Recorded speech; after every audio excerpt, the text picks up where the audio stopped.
Okay, so welcome to today's final class of the Intro to Soft Pastels for Adult Beginners. It's been a really wonderful week. I've had a lovely time meeting everybody here and doing our art. So today's class is all about texture, but smooth texture today. So yesterday we did loose marks. We did all the feathers and we kept everything quite loose and didn't really do much blending. But today we're going to be doing quite a lot of blending and pushing the colours around to get these plums to look beautiful and smooth. So what you should have is the notes. We've got 2 pages there. So you've got your black and white version. So same as yesterday's format, we're going to do a black and white sketch with charcoal of the plums and just look at the shapes and the tones. You will probably need, if you don't have a compass or something, you need that trusty old cereal bowl or something round again today, just to trace for the bowl, because the bowl's circular. I just find it easier to trace stuff in triangles, circles.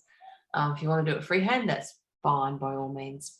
So first part of the class will be the black and white, and then on the second page you should have your reference photo. I'll get my pages to separate. It's like being in the fruit department with those opening those stupid plastic bags. There we go. So that's going to be our final picture that we're painting this week. And I really like doing this one. It's kind of fun because you save the light for last and make all those little shiny bits just glow. Lots and lots of circles today, or circular shapes, I should say. They're not all perfect circles. So second part of the class will be doing this in pastel. So let's get started with the first part. You'll need your art diary, or drawing paper, and some charcoal. So probably medium to long pieces of charcoal, and then maybe a short one for some shading. So make sure you've got all those bits and bobs ready to go. I'll just go and get my bowl. Yeah, cool. I'll switch the screen over to share so while everybody gets their bowls. All right. So we'll do this.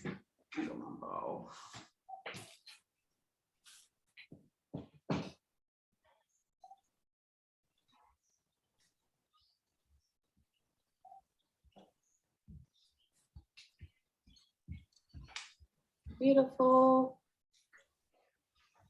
And we're in business. This is good. This is good.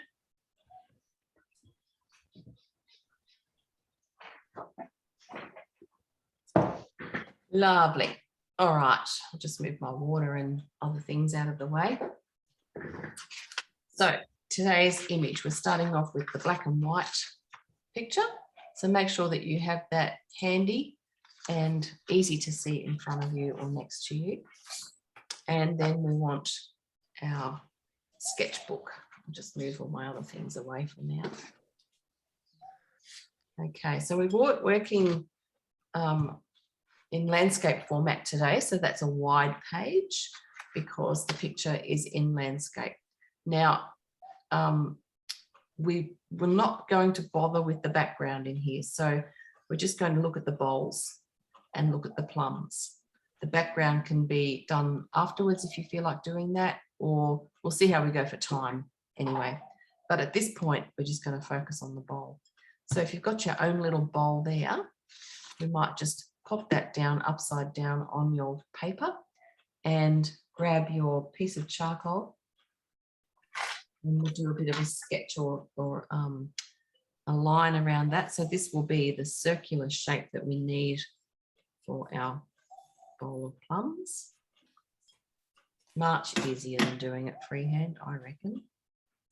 Now the other thing we want to do is find our center marks. So my little bowl is 16 centimeters wide, so that makes my middle point at 8. So just find your middle point. Okay, that's there. Just measure it across and downwards and find your center point, and then just rule that crosshairs across there. So we're going to do a similar thing to yesterday where we were drawing up using the grid line. So we just want to make it into quarters like that. So we're going to focus on each quarter inside our little bowl. And that means that then we can just break it up into shapes. This is a really great way of turning something into shapes rather than what they are. So when you can train your brain to see things as shapes, it makes it so much easier, because then it's not a thing that you're familiar with, and we don't draw it the way we think it should be, because often what we think isn't correct. So it kind of disassociates your brain from the subject and turns it into just a shape. So we might start in the top right quarter today. And if you feel it's easier to kind of cover up the other quarters so you can't be distracted by that, then feel free to do that with some paper or, you know, whatever you've got handy. Cover it up with your hand, whatever works. But it just does help if you can really hone in on that one area, and then we'll work our way around in a clockwise direction. Okay, so I'm going to just make sure everything looks okay on the screen for you. Cool, cool. My video is lagging a little bit behind my words. There we go. So if we look at we've got our bowl already drawn up. So in this top right-hand quarter, we have one little circular shape that kind of oozes out over the side of the bowl. And if you look at where it begins and ends, we can kind of figure out where it overlaps on the bowl. So if you look at here, you can see it's probably about a third of the way around on the bowl where that top edge of the plum comes across the edge there. So I can mark a little mark there. And then I can come across and do the same sort of thing on this side. So it's a little bit further, probably about there on this side. So now we can do like an arch or an arc joining those two points. And that can become that first plum. And then we can continue that. So it comes to about, it's a bit dark in the picture to see, but it comes to about here inside your grid, and then comes to about down there inside that one. So then you can kind of join the dots and draw the shape of the plum.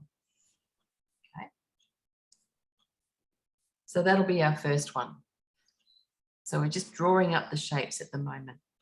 Let's have a look at this little one that's sitting down inside the bowl at the top there, and where that intersects our grid line. So it intersects about here, and then it comes across probably just below halfway. So about there on the grid mark. And so then we can just draw that half in through there. And because it's very dark down in here, we can't really see its edge, but we sort of know that that's about where it goes. Okay, so that one's, it looks a bit smaller because it's further down inside the bowl. Lovely. And then we've got the same point here on this middle plum. So this middle one sort of has a little piece in each quarter. We're just going to do this section here. So it crosses the grid line about there. So about halfway down, and then it crosses the grid line on the right-hand side, just short of halfway, I'd say about there. Just doing this by eye. If measuring with a ruler makes it easy for you, then do that by all means if you want to be really precise. And again, we're just going to draw that around through there. So that's just that quarter of that plum. And same story on this side here. So we've got this little plum here. It's not touching that one above it. So there's some space between the two. And it crosses the line about there. And it comes over here underneath that middle plum. So we can draw our line sort of like that. Maybe down a little bit further. So that's our top right quarter, basically with all the lines we need to put in. So now we can move down into the bottom right corner and continue our way around the bowl. So this little one that we drew just recently, the last one we did, it sort of comes up and it just touches the edge of the bowl there, and then it comes around and down. So we're about halfway around on this section here, so that's about there. So it's actually bigger than what I've done. Comes around about there. We can't see the other edges of that because this middle guy is sitting on top of it. So we can continue the line of the middle one around. Comes to about here. If you put those little dots on your grid lines, it just makes it easier to join the dots really, because then you sort of know where you're heading for. Okay, so we've got that one, and then we've got this last one down here. So it actually bleeds off the edge of our page. Well, it depends where you put your bowl. It won't on mine, it'll come out across here, but that's okay, we can ignore that bit. So we'll draw this one in as well. So its edge hits the bowl about here, and then it comes across and it's touching right on the edge there before it wanders off down into that other quarter. So I can draw this around it. It's touching both of the other plums in there. So it comes around there and then through here. And then we can continue that over into this quarter here. Sort of comes out across the edge of the bowl. Can't really see all of that, but see where the little stem sits. So that's that part done. Then working our way around even further. So I've got a lot of darkness in here. So can't really see any edges, but we can kind of work out where they kind of go. So we'll continue that middle plum around, and we'll darken off in there so we can make all those, what they call lost edges, is when you darken or lighten off around an edge so you can't actually see the hard line. So we'll make some lost edges in there, which is quite nice. That's fun. We've got our continued little plum, this one here, that's oozing out over the edge in the other quarter. And then inside, we've got a plum sitting just inside the edge of the bowl about there. And again, there's a lot of lost edges around that one. So we're really only looking at, you can see it in the colour version actually. I just glanced over at that one on my iPad because the iPad's a much clearer image. I can see the edge of it is coming through here. And so drawing all of that in, that comes much closer to there. So that's about where that little plum sits. So it's quite good, isn't it? You can kind of figure out where everything goes just by working around the circle in a grid format. It just makes things a whole lot easier. That means you get everything in proportion. Righty-ho. So now we've got the top left grid. So we'll come into that section there. Continue the big one in the middle. So join the dots with that one. So now we've got this big lovely circle in the center. And then we've got this plum on the left hand side, which is oozing out over the side of the bowl again. And so it comes, oh, it's also in that last quarter we just did, sorry, the edge of it there. So that's coming around through there and up the side. And where that intersects on this quarter is at about just shy of halfway, I think, about there. So then we can kind of join those dots as well and bring it around like this. So they're not all perfect circles. There's sort of a slightly elongated, you know, not egg shaped, but none of these are actually perfect circles because plums are not completely round, especially depending on the angle or the direction they're sitting in. All right, and then we've got this final one up here, which is sort of a squat one. So it comes around and it does touch that one, which makes me feel like that should be bigger. So this is where you can kind of start refining things, because you get to the other end and think, oh, no, that's not right. That should join to that. That sits in front of that, or whatever, if you've got your lines in the wrong spot. So we've got 3 plums oozing out over the sides of the bowl, every second one. And then the other 3 are sitting inside the bowl. And then we've got that big chunky one in the middle. So that's basically how you can draw things up, or this one anyway, in proportion. Let's just have a quick shading session with a short piece of charcoal. If you have a short piece around, I'll just use the same one. We're just going to, now we've got all of this in place, it's just a little study of the darkest areas and the lightest areas. So this is just a practice run to have a look at the darks and the lights. So our bowl is a light color. And as the plums go down inside the bowl, it gets much darker. So I've got a lot of darkness down inside the bowl. And so let's just fill in all that dark area that you can see with some charcoal. Press pretty hard with it. It's willow charcoal. If you're using willow, it's very soft.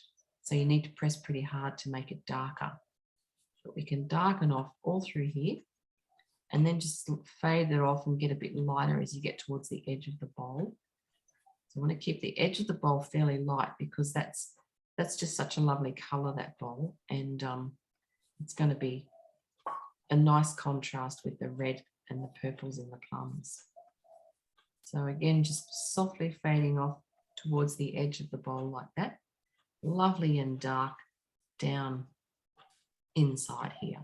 So just studying where the dark sits. So we'll just do it all down in between the plums at this point. If you want to put your fingers in and smudge a little bit, you're welcome to do that. I love smudging charcoal. It just gets all delicious and yum. Okay, sit down through here.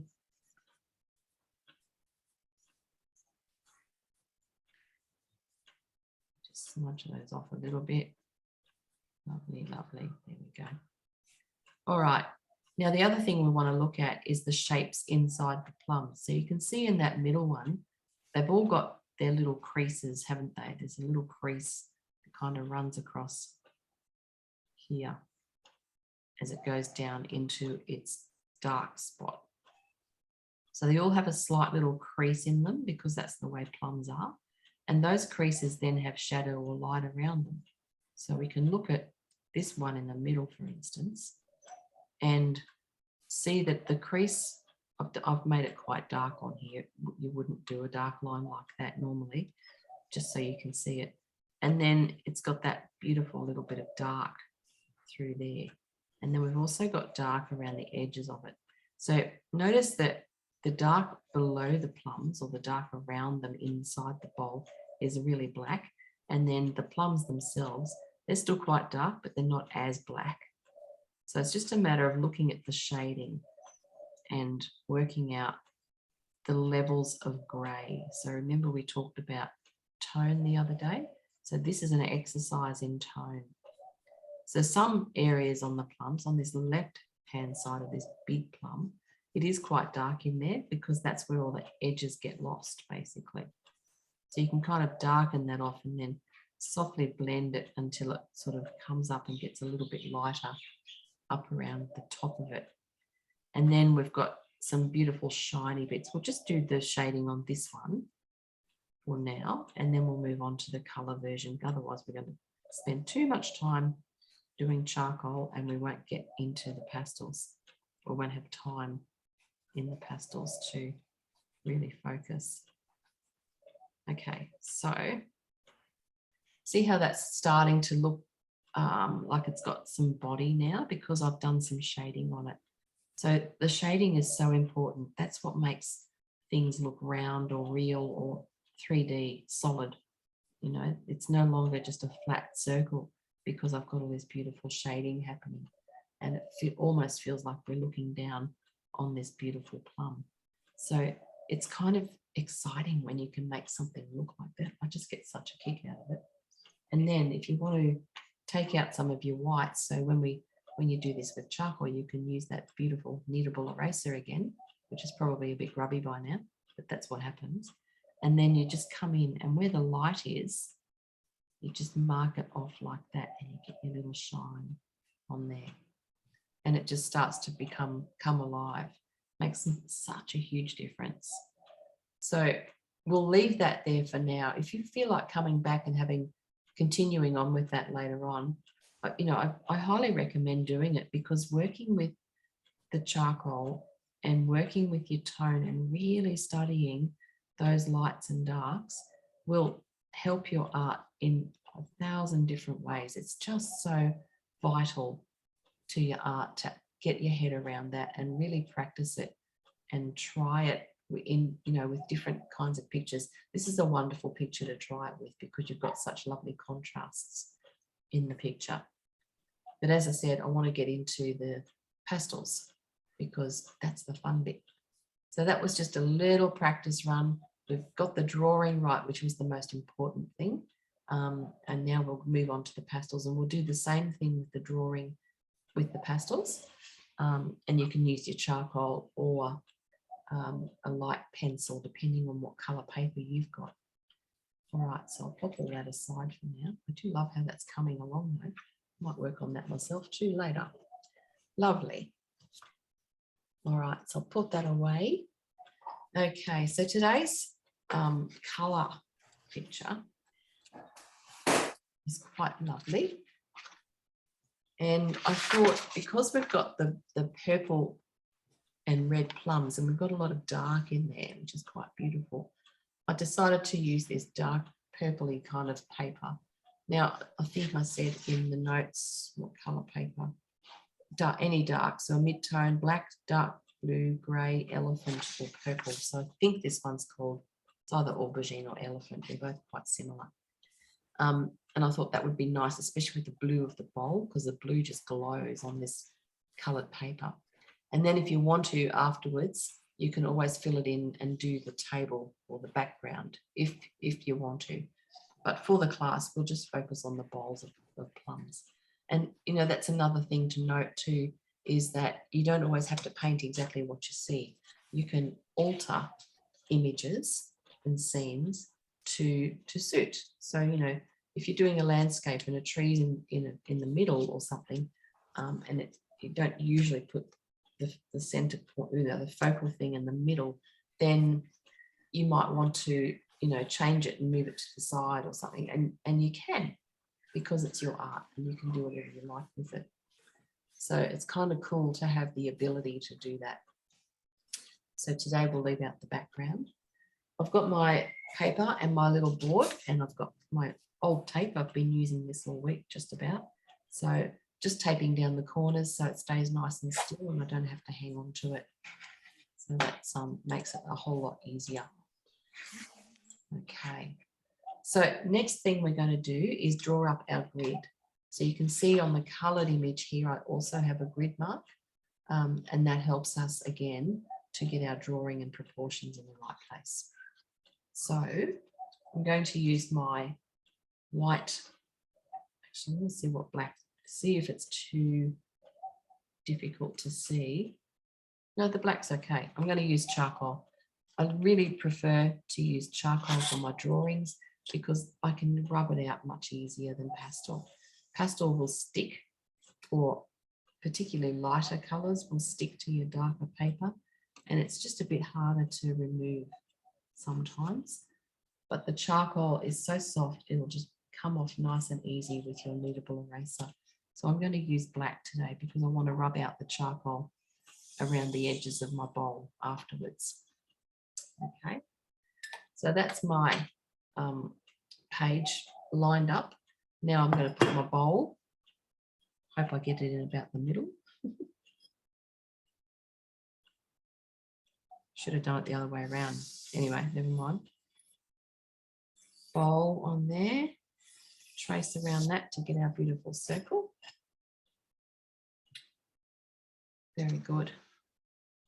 Okay, and then we just want to do the drawing just like we did before, and then we'll get all our lines and things in the right place. It's important to get the ellipses correct. If ellipses are your round shapes, so round things like bowls and cups and fruit, anything that's round is an ellipse, and they tilt depending on, you know, the angle that you're looking at the thing from. So it's really important to notice that, and as I said, much easier to break things down into shapes. Okay, so let's do the same thing again. We've already done this once, so we should have a bit of an idea of how to do it. So again, marking in those cross sections where this top right plum is coming out over the edge of the bowl. Just drawing lightly. You don't have to draw very hard with this. You can just do light lines. Bring that in, bringing that in, down through here. So once you've done it one time, it's much easier to come back and do it again. And then we've got that little one inside there, and it's coming down through here. So you can't really see the edges of that because it's sinking down below where the light is. And then we've got our beautiful big chunky one in the middle. It's a bit like a clock, isn't it, the way these are laid out? It's that lovely round one there. And then doing that other one that comes across on the center line there. Oops, too high. So when you muck it up, you can come back in and just take that off with your eraser. Lovely and easy it is. It's great. Okay, so that needs to come across to there. This is where, oh, there's a little one. Can you see that one hiding down there underneath between these two? Just a little red glow down there. Can't see much at all, but it's obviously another little plum at the bottom there. So we can put that in afterwards with a little red glow. All right, so then we'll come around here and carry on with our big one. Mark out your intersections where they meet the bowl and join up. So you can get all your shapes in the right spot. And that bottom one, a bit of bowl showing through there. And some are on their sides, some have their tops facing us directly, like the one in the centre. Some have their little stems going off to the left or the right, so they're all in different directions. Might have to make up this bottom one a little bit or chop it off, one of the two. It goes all the way to the edge. That's another nice thing to do when you're doing your art, is to take things to the edge of the page so they sort of wander off, and it's then, you know, a little bit of a mystery sort of. And it also makes an interesting composition. Okay, so this little one on around here on the bottom left now. Let me know if I'm rushing ahead too much. I don't want to leave anyone behind. And there's nothing worse than feeling like you can't catch up. So if I'm going too quickly, just let me know. I'm happy to slow down. If you're watching the video, you can just press pause. Okay, and through here, so we've got another one that comes out over the edge. Big one there. Charcoal's so lovely and soft, it's really nice. So after this workshop, I probably won't be doing any more on Zoom. And my regular classes have wound up now. I'm just going to focus on my own art practice for the next little while, but I will be running occasional workshops here at my home in Toowoomba. So if you're interested in that, let me know. I used to run them every season. I used to do a spring, autumn, summer and winter one. So might get back into that. And they're fun days when I can only get about, I think I can get eight people in here, or 10. I can get 10 people in here. So it's a great, you know, one-day workshop where we just all hang out and paint together. It's fun. It's usually a subject of some kind. The last one I did was a kookaburra. Everybody loved doing that. Might just take me a little while to catch up. I've got three plums behind you. That's okay. I can wait. I can wait. All good. You're not alone. It's okay. See, everybody's in the same boat. You just needed one person to say it. Yeah. Yeah, so just keep looking at where your plums intersect on those lines. And some are larger too. So those ones that sort of are falling over the edge of your bowl are much bigger than the ones that are underneath. So there's also that to consider. Try not to make them all the same size, because we tend to do that. If you think, you know, I've got a bowl of plums, we think they're all going to be the same, but they're actually not, because some are lower down, some are higher up, and, you know, naturally they're not all the same size anyway, because it's nature, it's fruit. I had to put 3 of these in the bin this morning. I forgot I had them. They'd gone all yucky, which was a shame.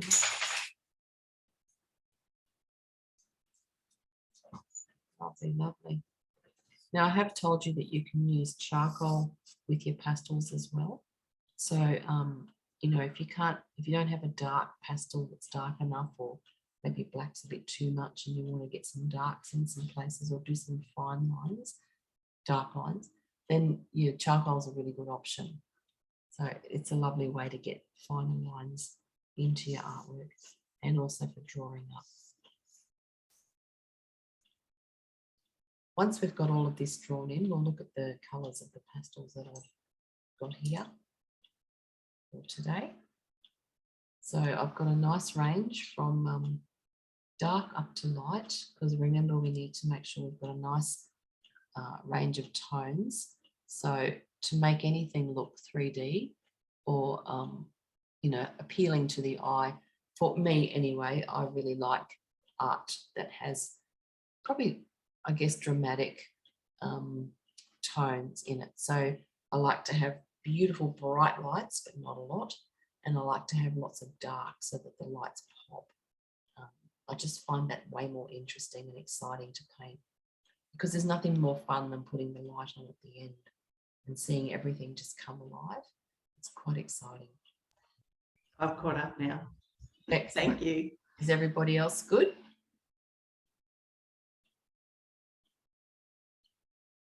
Take that as a yes. Still going. Okay. Good. All right. Groovy. Okay, so here are my colours for today. Now I'll show you on my swatch thingy that I wet the other day. This was yesterday's colours, so don't look at those. So what have I got here? I'm going to start from dark again. So I've got black, of course. No, blue violet, that is. I think. Yeah, that's blue violet. And so is that. So I've got two blue violets. See, this one doesn't look blue violet. You can see the difference, can't you? They're sitting together in my pastel box, and I thought, oh, one's black and one's blue violet, but one's obviously dirty and the other one's not. So I can put that one away. I need one of those.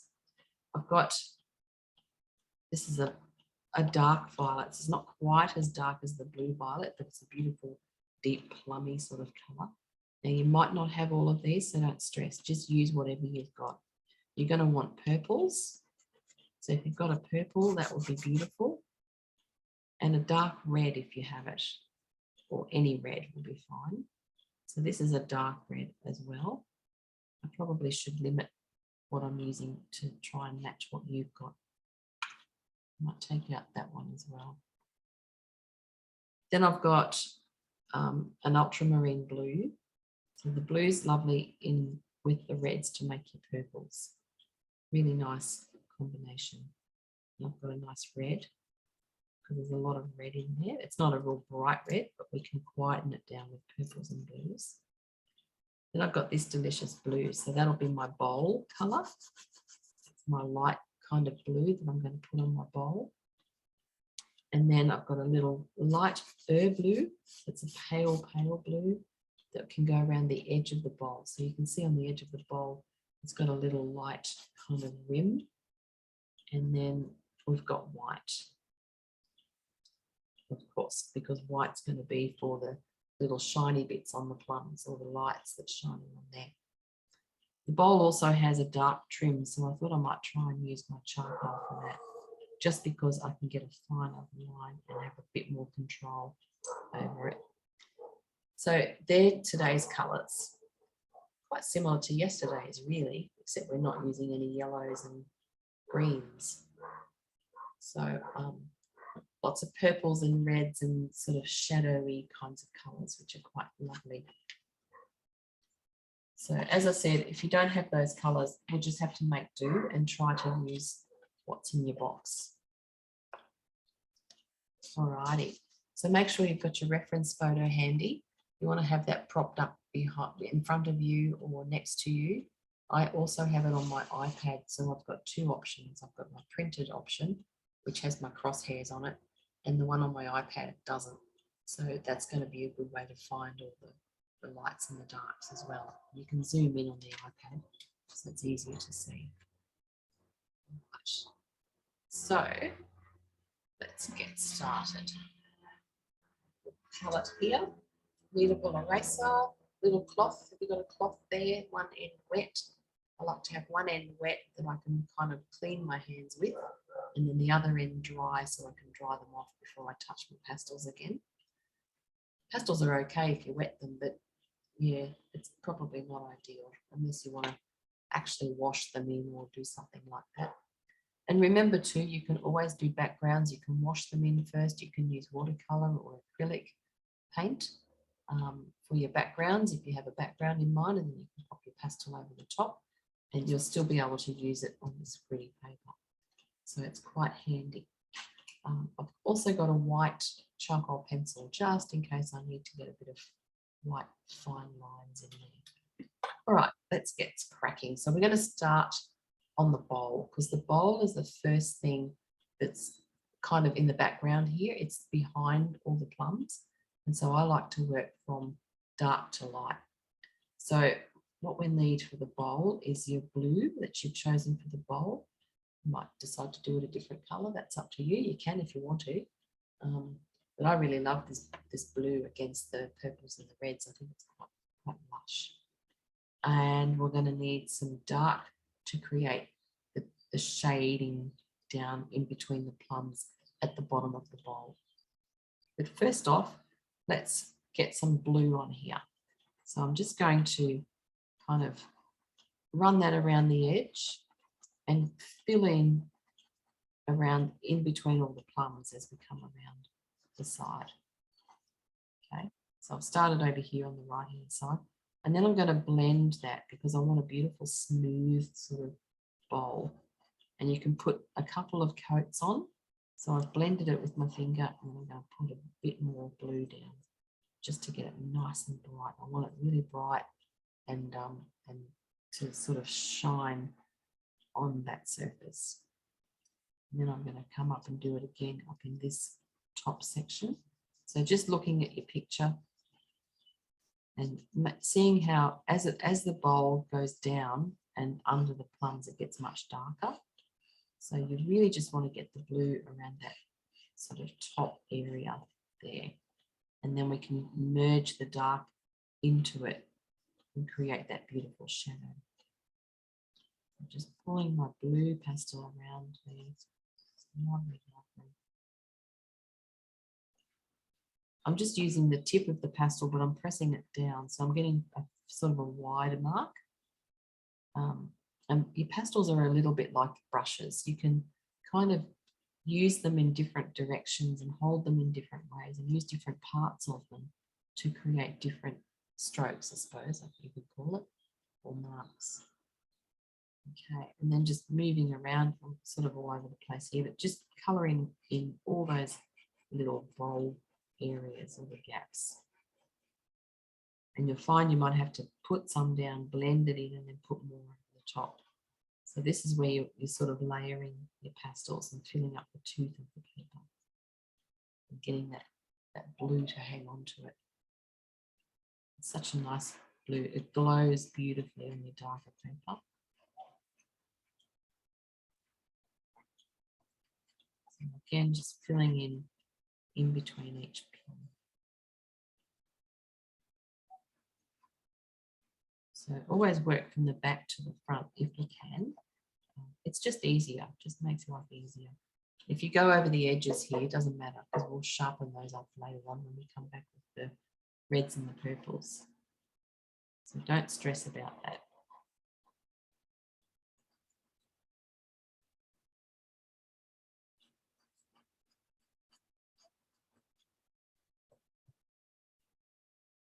Go and through there.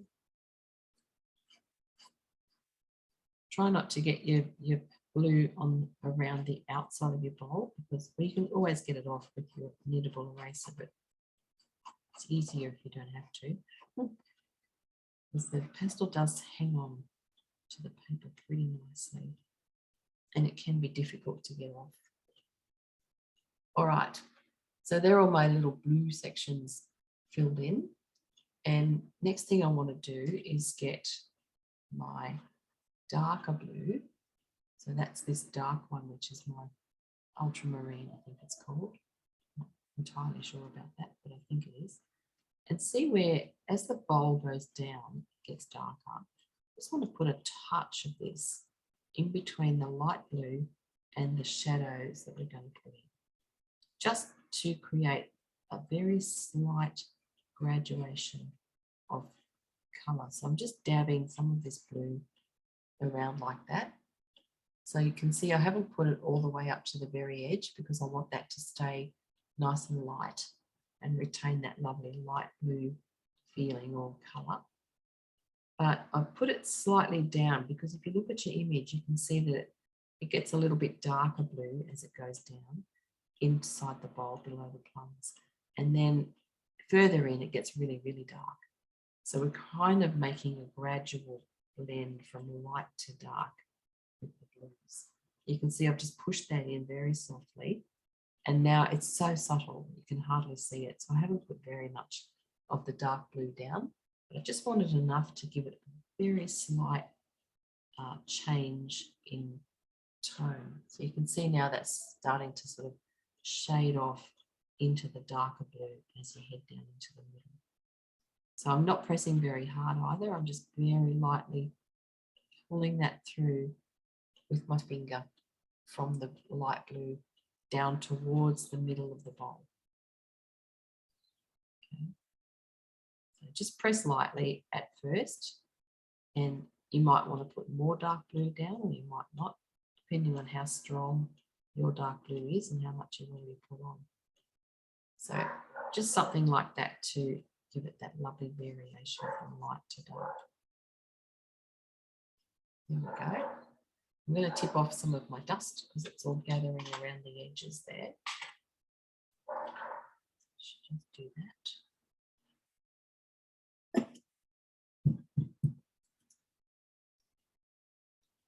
So my edges are a bit untidy. I'll have to clean them up later.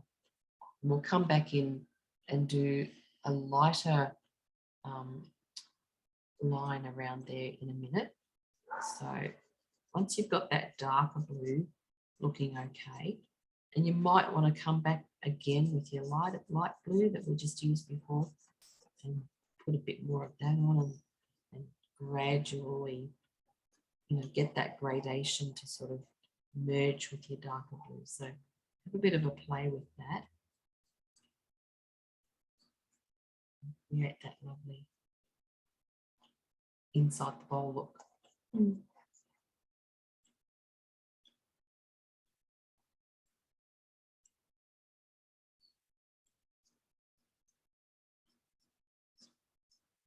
Try and keep that bright blue really bright and beautiful.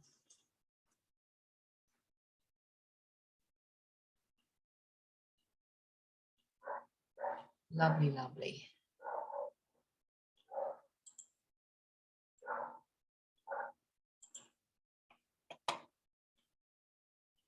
Normally when I'm working on pastels, I will be standing at an easel.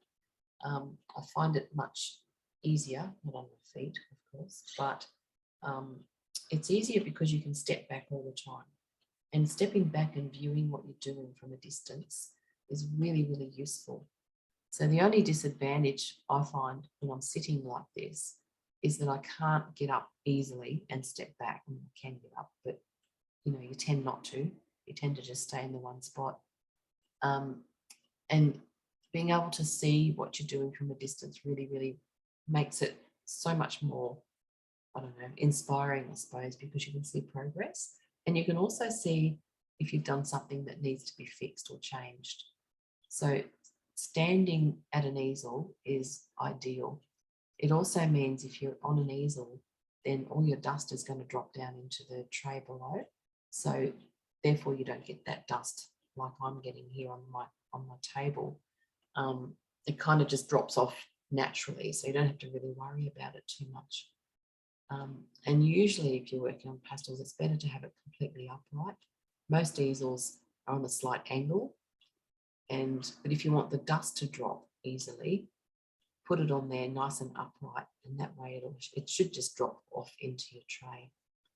And on my tray, I usually put some alfoil. So I'll make a little, like a funnel, no, what do you call it? A gutter shape out of alfoil. And I tape that to the bottom of my easel. So when the dust falls into that, I can easily take the alfoil off and then go tip the dust out, if that makes sense. So you make a little channel or a gutter kind of shape, and it slides out of the alfoil really easily. So if you see people with alfoil on their easels, that'll be what they're doing. They're catching all the dust at the bottom. And yeah, stepping back is just crucial to what you're doing. So, you know, think about that too. If you're going to take up pastels, do it seriously, it might be an idea to get a good easel that you can actually stand at and then step back. I always work like that. My feet don't like it much, but oh well. All right, so let's put this very light trim now around the edge of this blue. If you have a very pale blue, if you don't have a pale blue, then we can use white, and we can just gently push it in and take away some of the super brightness. I've got a little light blue pastel here. It looks white, I know. So white would be fine if you don't have this color, or something very light. And it's got a nice sharp edge on it. It's obviously been cracked or broken. So I've got a nice sharp edge on there. So I'm going to attempt to be quite precise and just draw a very fine as pastels will allow, edge around there. I'm just doing it in little marks, not sort of trying to do one big continuous line. Can I just ask a question? Yeah. If you've got a pastel that doesn't have a sharp line on it, Yeah. is there something that you use, or do you just get it on a bit of paper and scrub it until you get a sharp line? Yeah, you can. You can sand it on either some of this paper or a bit of sandpaper. Okay. Or break it. I often break them just to get that sharp edge. Sharp line. Yeah. Okay. Because they do go sort of blunt after a while, don't they? Yeah. Yeah. And it's hard to find that sharp edge. The other alternative would be to use a pencil. So you could literally pick up your white pencil if you have one. Do you have one? Yeah, I do. Yeah. And use that. Use that instead? Yeah. Okay. Yeah, you can use that. Okay. So Great. just try to make things as easy as we can. Yeah. So just putting this little light trim around the edge there. That just gives us a shiny little glow. And you don't have to put too much down. What I'm going to do in a minute is just push that in softly with my finger or a blender, if that's easier for you. So see, I've just put that very gentle little bit of light around the edge. And you can see on the picture, it's not that obvious. It's just very, very subtle. You don't have to do it if you don't want to. You can leave it just plain blue. And then I'm going to find a clean finger. I find my ring finger for fine work for some reason. I don't know why. Maybe it feels smaller or it's easier to see what I'm doing. But the ring finger is a good option. Just gently pull it around like that, just to soften off that edge. So just pull it once. Don't try to blend it too much or you'll lose the brightness of it. You just want to sort of pull it around so that it merges a little bit with the other blue and pushes it into the paper. So I've just got a gentle sort of shine around the edge there. I've gone outside my lines here, so I should probably try and get that off.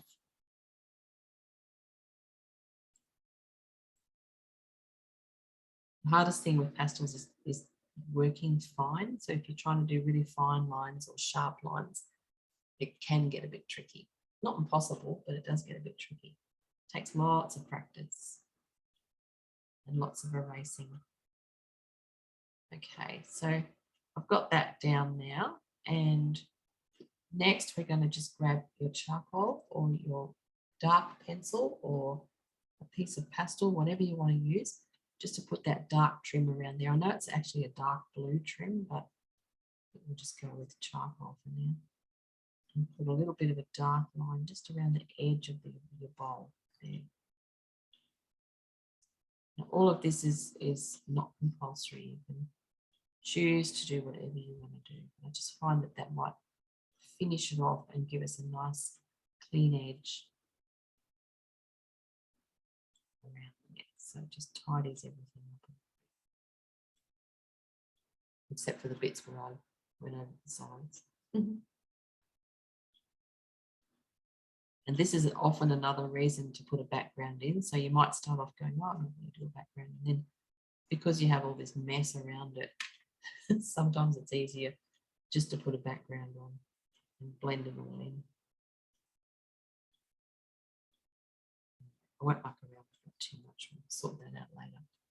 So that's a nice little bowl edge that we've got happening there.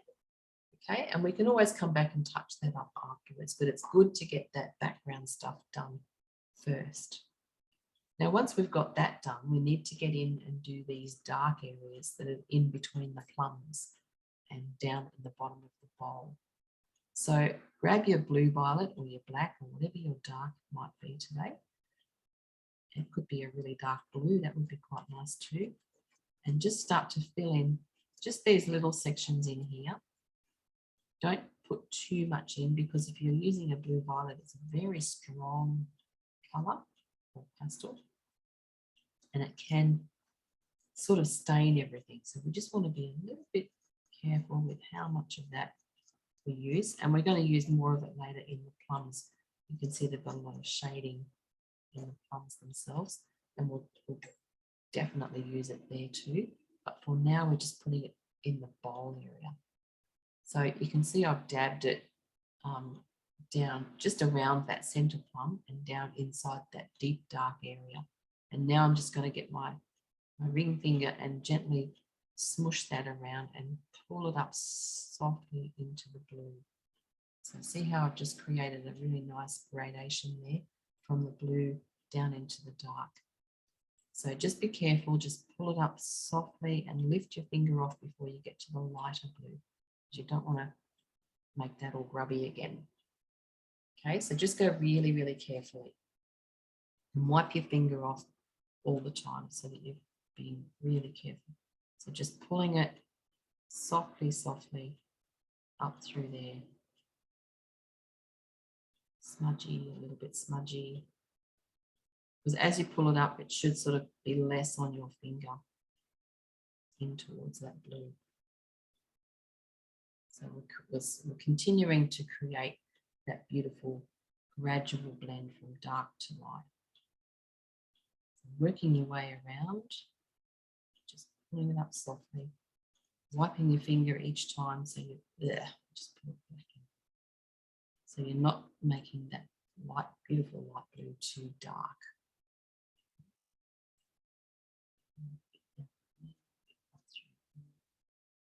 Just checking your photo, always looking at your reference photo and checking where the dark is. You can see this is already starting to take some form, isn't it? It's already becoming 3D. Very exciting. Where we've got that little plum hiding down the bottom there, pop a bit of dark in there anyway, and then we can pop the red on the top. So all your dark bits, you just sort of want to push in to make sure they're hanging onto the paper.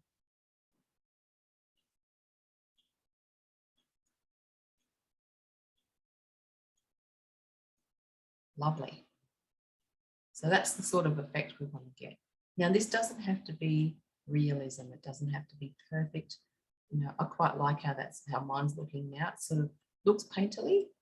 So I like to have a painting that represents something that you can recognize, but not necessarily be photorealistic, because you may as well just take a photo if you're going to do that.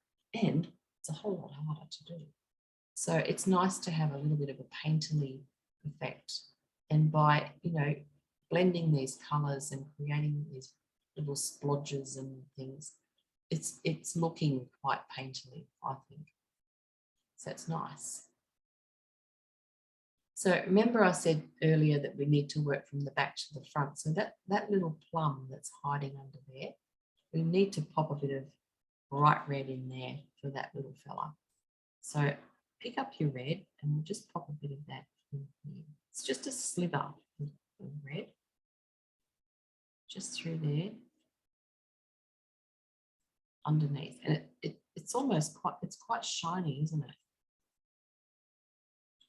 So pop a bit of that in there, and then just push that in a bit. So what will happen hopefully is if you push it from right to left, it'll sort of merge off into that dark pastel that we've just put down and just become a little shape like that. If you feel like you need to add a bit of purple or something like that, you can do that too. So purple's lovely for your shadows, and purple will be nice for the mid shadows, not the dark stuff, because we've already got our blue, violet or black for that. A bit of purple's really nice inside that. So that just gives us a tiny little shine. And then when we put the other plums around it, it'll sort of be wrapped up under there.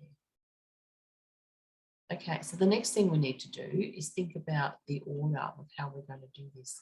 So which plums are the furthest away or underneath everything? And then we need to do those ones first and then work towards the top, basically. So the center one and the one on the left that's oozing out over the side, they're the ones that are sort of sitting on top of everything else because we can see most of them. And the others are sort of all kind of overlapping or touching. That bottom one that's oozing out is also on the top, and probably the top right one as well. So that's that lovely dark one on the right.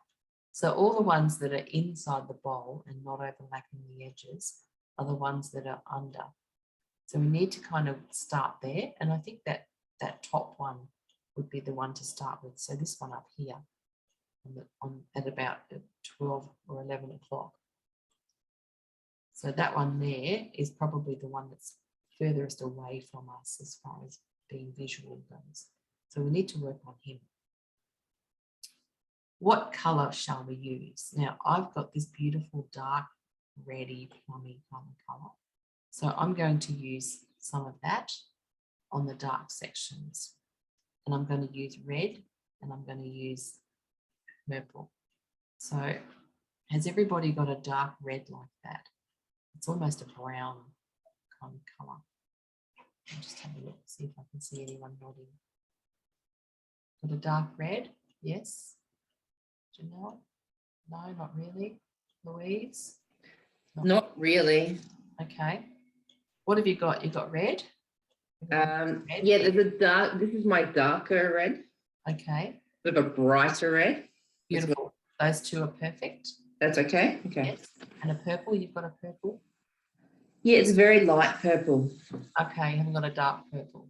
No. You've got a dark blue? Yeah. Okay, use that then. Okay, thank you. Oh my God. Blue, red.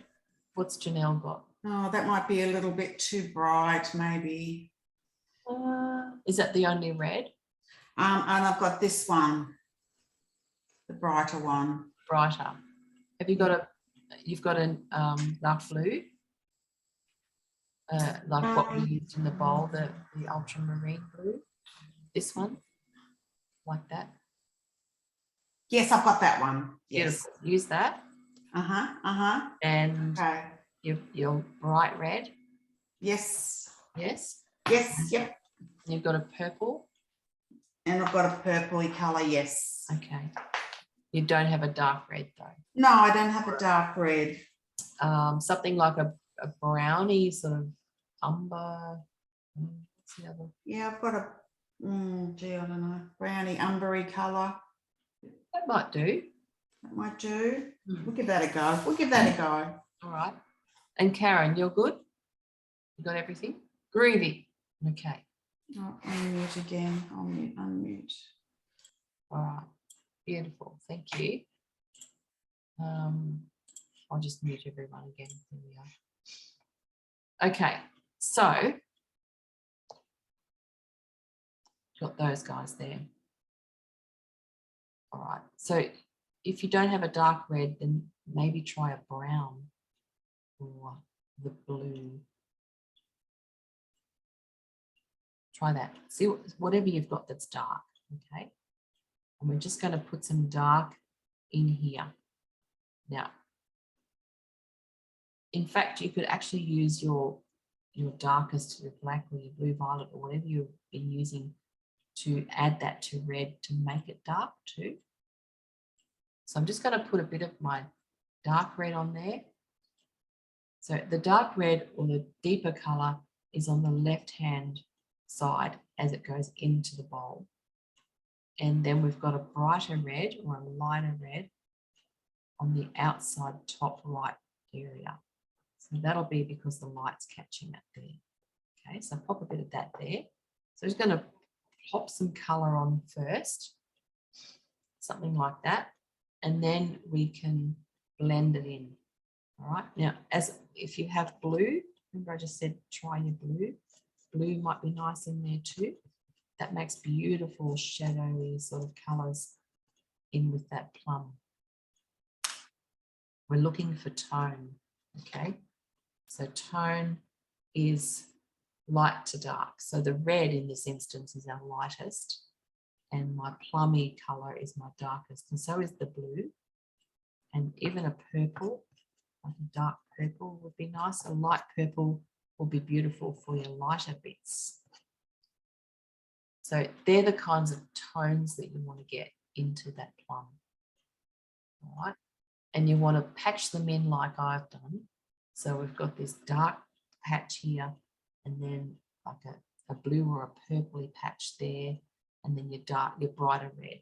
If you've got two reds, you might use your darker red for the dark section and then your lighter red for the light section. Okay, so once you've got all your colours blobbed on like that, we're just going to push them in with your fingers. Okay, now just go very softly. What we want to try and do is blend it into the paper so that we get a nice smooth finish. And when you come around to the bright red side, just sort of pull that red up towards the other dark colours. So we're getting a really nice gradual blend. Something like that. Okay. I feel like that red's a little bit too bright, so I'm just going to pull a bit more dark into it. I've already got enough dark on my finger to do that. So that's quite nice. Now, the other little thing that we've got to look at in each of these plums is the part where the what do you call it, stem is.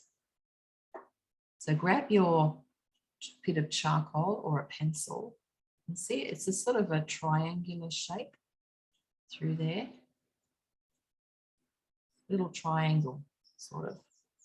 Made a bit of dust on that. And then we've got the seam or the crease that comes across the top there. And we're going to use a pale blue in a minute to do that. Just got to tip off my dust.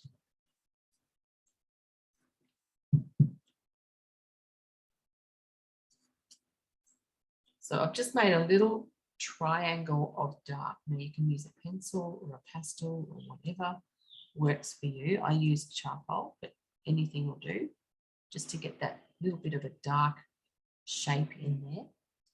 And then we're going to use the light blue. So remember we had the very pale blue, or actually we could even use the bold blue. Let's see, I don't know if that'll be light enough, but we'll try it. We're looking for tone still. And very lightly, if you don't have a light blue, use your pencil, a light pencil. We're just going to see those little marks on the crease that come up through there. We're going to draw those in. And then around the triangle, we've got a very pale, kind of a white, dusty sort of, I don't know, shape that comes around there. So I'm just very lightly pressing with my glue to get that in there. So you can see how that's now starting to come alive. So just very lightly around the plum like that. And then I'm going to dab it gently with my finger because I just want to push it in a little bit and not have it quite so bright. Don't dab it too much or you'll lose it. If you do lose it, then you can just pop more in. Now notice here, this section here, see inside the hole where we've put the light blue, it's a little bit lighter just through there. So this is all the stuff you want to notice when you're painting the picture. It's a little bit brighter just in there, and you don't need white unless you're already using white. But just push a bit harder with your pastel to get that harder and thicker colour in there. That's the catching the light thing, and that becomes important as your picture grows. Okay. So we need to emphasize just that tiny little area there where that section of the plum is catching the light. Now the other thing I want to do is just show you here where the crease is. I had a little bit of charcoal there, but it sort of disappeared. Must have got lost in the process. If you have a pencil, a black pencil, or a blue violet, or a purple even, just gently draw a little bit of dark up along that light line there. Should help to create some shadow. Because there's creases, it's actually a little fold in the skin, and so there's going to be shadow and light around that.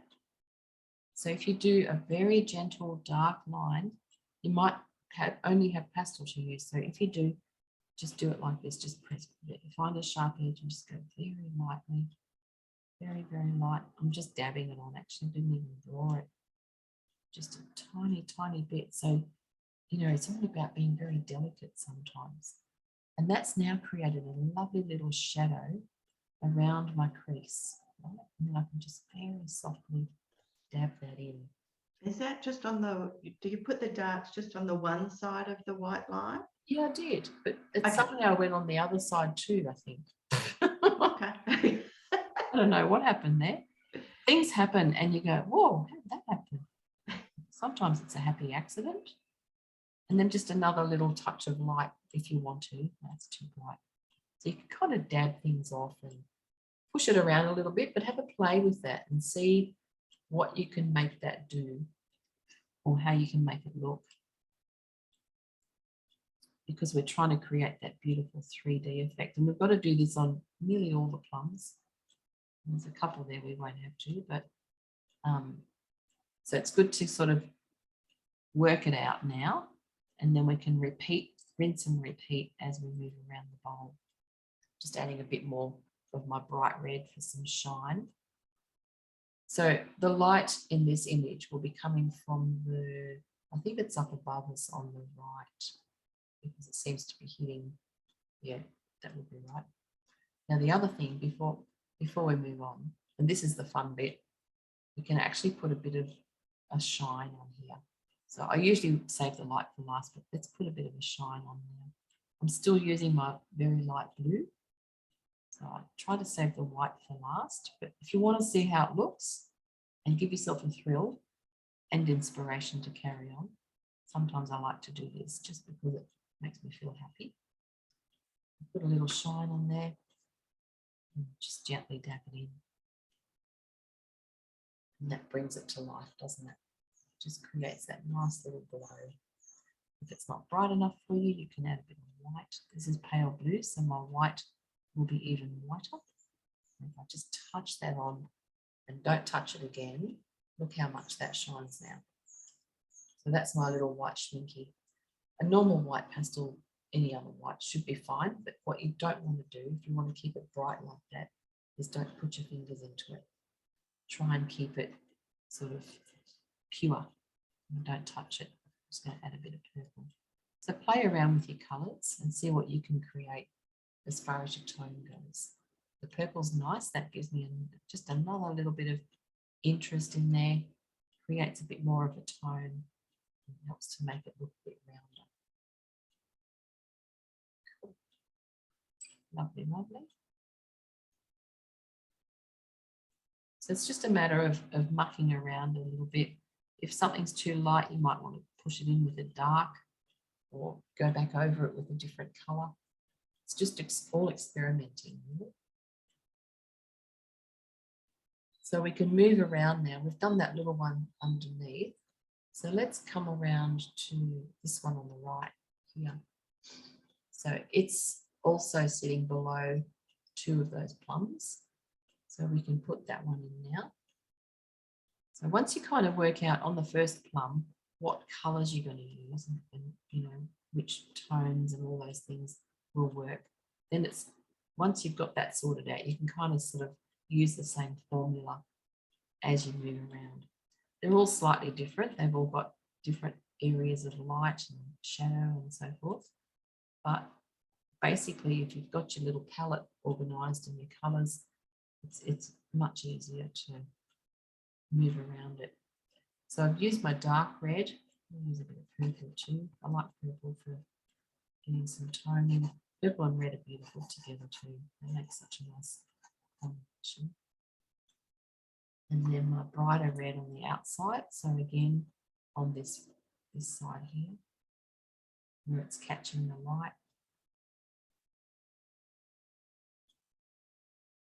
So putting your colours down first, like this, and then blending.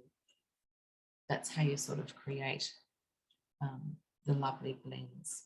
If you were working loose and didn't want to blend, that's fine too. You can just leave it and not blend it in, but I like to blend, especially smooth things like this. And I'm just putting a bit more dark down here around the edge of this plum because it's got quite a lot of shadow at the bottom of it there as it goes underneath the others. So now I've got that in there. I'm going to start with the dark and just work my way up the plum and around and gently merge those colours together to create that beautiful combination.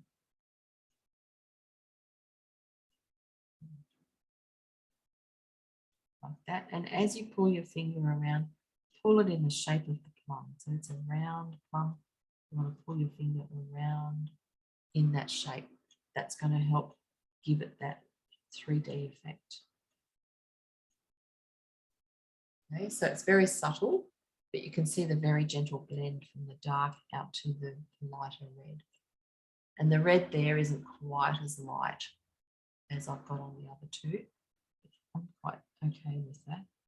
Just notice this one needs to overlap that one there. So it should come out a little bit wider up through here. And I'll do that with my darkest dark because that's going to give me some more impact against that little bit of bright red underneath that hidden plum down the bottom there. There we go. So that's looking quite good. This one doesn't have any creases or stems to see. They must be underneath, so we don't have to worry about any of that detail on this guy. A bit more dark just to make more contrast. And then you can, if you want to, you don't have to, you can save it for last, but you can probably light on there too.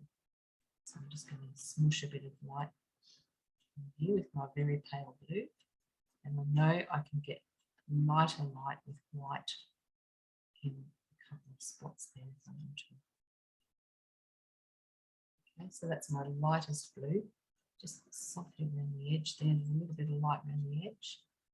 And then two blobs of light there. And I can just very gently dab those in so that they sort of sink into the paper and sit there. And then if you feel like putting on your brightest white, you can come back with your white, just touch it in a couple of spots where it's really, really light.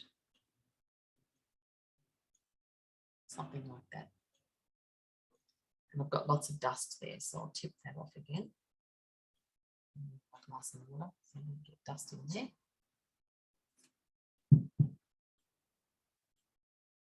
So that's two plums done, or 2 and a bit. So you can see how the formula works, doesn't it? Once you've got your colours organised, as long as you've got your darks and your lights and your mids, you can use the same formula and just move around the bowl. Okay, so now we'll do this one down here at about 8 o'clock, bottom left, because it is also under the others. So same thing really, just looking at the shape, filling it in with your base red or whatever you're using, blue or whatever works. When you mix your blues and reds, you make beautiful purples anyway, so you know, that could be quite beautiful. This little one has sort of a dip at the top of it, which is our bottom left. It's got a little bumpy shape because that's where the crease goes. So just note that. It's not perfectly round right on the edge there. It's got a slight little dip. And that makes it an interesting shape. So put some of my red, dark red or brown or whatever you're using in there. And a bit more of the darkest dark at the base of it because that's where it's coming up from the dark into the light. I've got some nice, put a bit of red in here.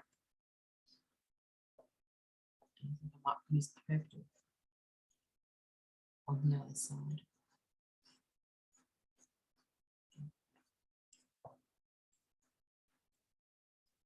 Okay, so a bit of purple and red in there. There's dust around the edges, so it's a bit hard to see that little bump or shape. So I'm going to blend all this in now. And then I'll put the crease and define the bump a little bit and some light. Just bring that through.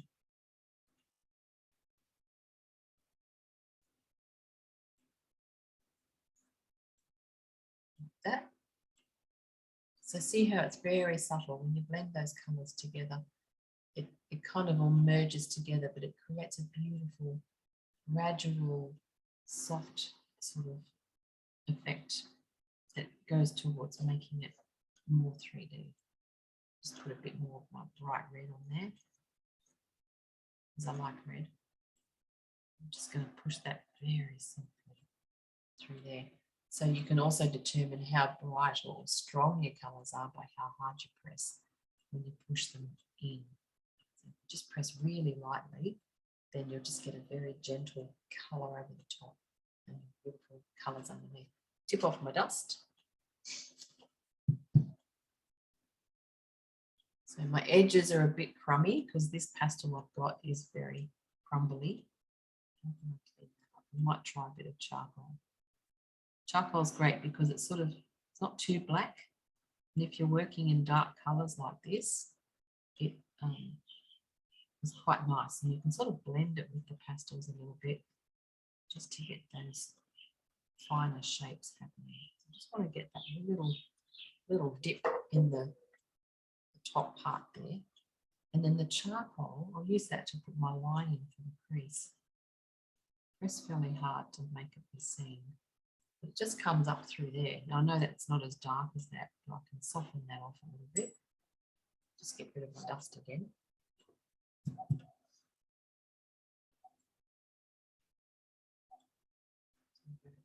So see, I've got my little crease in there. And I'm going to, before I do soften it off, I'm going to get a bit of light. So it's got light on the left side of the crease. This is how you make this look like a shadow. So I'm using my blue of my bowl to put a bit of a light, just very softly, hardly touching the paper. I just want to put it. See how that makes it now look like it's 3D, and it's dipping down into a shadow and then coming up on the other side of the plum with a touch of light. There's also a tiny bit of light just on the shoulder here. So again, I'm using my blue. I'm not using white because I don't want this to be bright light, just a very subtle, gentle sort of shine on the plum. And on the right hand bottom area there, our bottom, it's lighter in there too. I don't know if you can see that, but it's got a bit of a almost a washed out sort of look there. So a touch of my blue in here is just going to lighten that up a tad. And again, that'll help to give it the 3D effect. So I will softly just dab this crease and the blue to make the lines not quite as strong. And now we've created a lovely plum with a crease that looks like a crease. Just spotted another bit of light around here. Very tiny little details that you notice. You'll also notice that the colour of some of the reflection on the plum is the same color as the bowl, and that's because it's reflecting off the bowl. So it's picking up those blues, which is why blue is a good option to use for this, for your lights. Because it's all reflected, everything reflects everything else. And that's what is important to notice, those things when you know, if you're doing a still life, you're doing a vase or something, often the vase will reflect the colour of the table that it's sitting on. And so you need to be aware of that stuff. Really subtle little things in there. Now this has got a shadow from that centre plum. Can you see that hard line? So what I'm going to do is just darken that off a little bit more through here. Just want to get it a little bit darker down through there. That's where the shadow is. And then I can put some light on the other side. So that'll help to tell us that this is casting a shadow onto there. So that again tells us where the light's coming from. Okay. Important to know. And that's the shadow. And then if I put, the shadow will become more obvious when I put the light down through here. So I've got my pale blue, very softly just touching that on, creating a little glow just around here. And then another one there. A little shine on there. And then I can softly push this glow in a little bit. And tidy up the shadow line a bit because it needs to be a bit sharper. Because it's the edge of the plum. Something like that. Which will all make sense when it's completed. Coolio. All right, good. So that's that little one. And if you wanted to add a bright white onto that too, you can add a little dab of it just here. And it gives it that bright white, lovely shine. If you feel like you don't want it that bright, then don't do it. You are the master of your art. Groovy. So now we've got our 3 plums that are sort of furthest away done. And we can start to look at the other ones now. So it doesn't really matter which order we do them in, not really, because none of them sort of overlap anything much. But so let's go back up to the top right quarter. And that plum up there is much darker, isn't it? It's a really dark purple plum, that one. So it won't have as much red in it. Now, if you want to make it similar to the others, you're welcome to do that. So again, it's your art and you get to choose how you do it. But I think I might try and make it a bit darker. So I'm going to go for purple, and that's obviously not dark enough. But if I build it up, maybe use some of the dark colour that we've got in the background there, which is the blue violet or black or whatever you're using, dark blue, and that might get it to be that rich, deep purple colour that I want. So I'm just filling it up with purple for now. It's kind of a mid-purple, this one. Beautiful colour. Then I might add some of my blue violet. So this is what I used for the darkest colour, but I'm going to just press lightly. I don't want to go too dark with it. It's going to need some red. I need a bit of red in there. Smush a bit of red around. And I can push all that in so it won't be as bright as my others. So just, again, pressing lightly, not going too hard, just putting some colour down so I can then blend it in. There's quite a lot of blue in here too, actually. So I'll pop a bit of blue in. This is the lighter blue. It looks sort of grey almost on this plum. And it's got a beautiful shape. It's got that beautiful like that. So that's going to be fun to do. So once you've got some colour on there, try a bit of blue as well. Mix it all in. the more you mix colours, the more darks and muds you're going to make. And that's not a bad thing. A lot of the time, it's nice to have mud. Good. Okay, so I've got a bit of a mix of colours in there. I might add a bit of my dark red as well, just to get a bit more warmth happening. But this one is definitely darker than the others. Okay, so now I'm just going to push all of this in with my finger. See what happens. Sometimes you get a pleasant surprise, sometimes you don't. But it should be okay because we've stuck with colours that are all in the same kind of family. And they're the red-based colours and blues. So your purples and blues and reds are all sort of related to each other. Yeah, that looks all right. Bit too much purple around the edge there, but I can come back with my darker red or my darks and but that's okay. It's looking pretty good. Just going to put a bit more dark on. So you can see on the left and the bottom of this one, there's a lot of shadow. So I want to darken that off to start to create the 3D effect. And we've also got the little area where the stem is. That's quite dark too. So I'm going to put that in to make that dark as well. And then just gently push that through. I'm not going to push it too much because it'll sort of merge with everything else. Just got to be a bit more careful. Try not to let it get everywhere. So lots of dust on there. I'll just tip that off.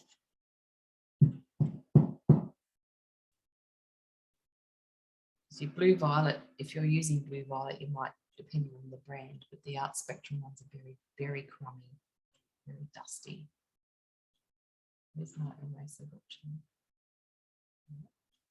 So I just want to tidy up around the edges of this one a little bit. You're going to keep finding a clean edge on your eraser, otherwise you'll just put more pastel back down if you've got it, if it's dirty.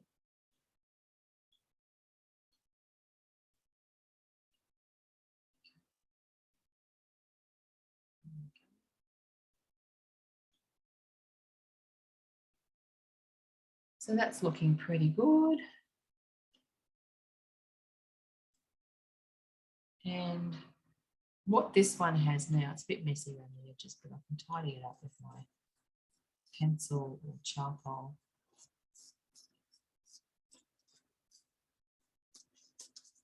Very dark down in there, which is nice. That's what I wanted. I want it nice and dark in there.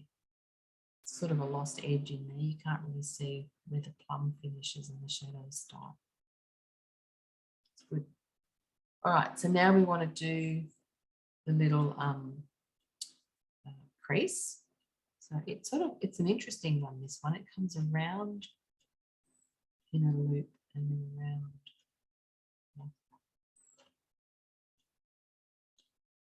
So that's sort of the line of it, isn't it? The direction of it. Which means that the edge of this plum also has a little slight bump up here at the end of the crease. And another one at the bottom part. Minor details, I know, but just good to note those things. So there's my crease. Now I need to make that look 3D, not flat. At the moment, it looks a bit flat. So let's have a look. Where is the light? We've got light coming from here at the back there. I'm still using my blue. I'm just going very gently with my blue. And then a bit of light here. There's a nice big bright light there, so we can whiten that one up. And then a bit more light as it comes across the top of the plum up through here. So just gently, gently rubbing my blue up through there to get a little bit of soft light through the top.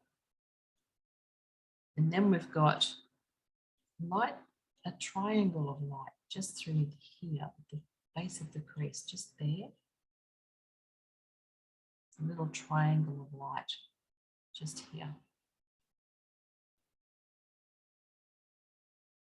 And then we've got a beautiful bright stripe of light down there. And then a bit of light or brighter through the middle. That's now starting to look a little bit more 3D. Let's grab a bit of charcoal or a black pencil and just put a bit of a dark line, slightly darker line just across the top of that crease, like that. So now that's starting to really look like it's got some body. And bringing the dark line around through here, so just across the top of the area where the little stem is, a bit of a dark section in here against that light line. Darker through there. And then there's more dark down through here, this section here.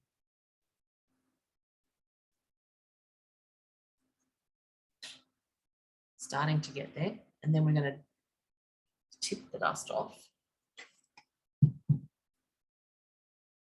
and then gently dab all of that in, because those lines are all a little bit too hard and firm, so we'll dab it all in and soften off the marks. Hopefully it'll look like something. Let's see. Dabbing that on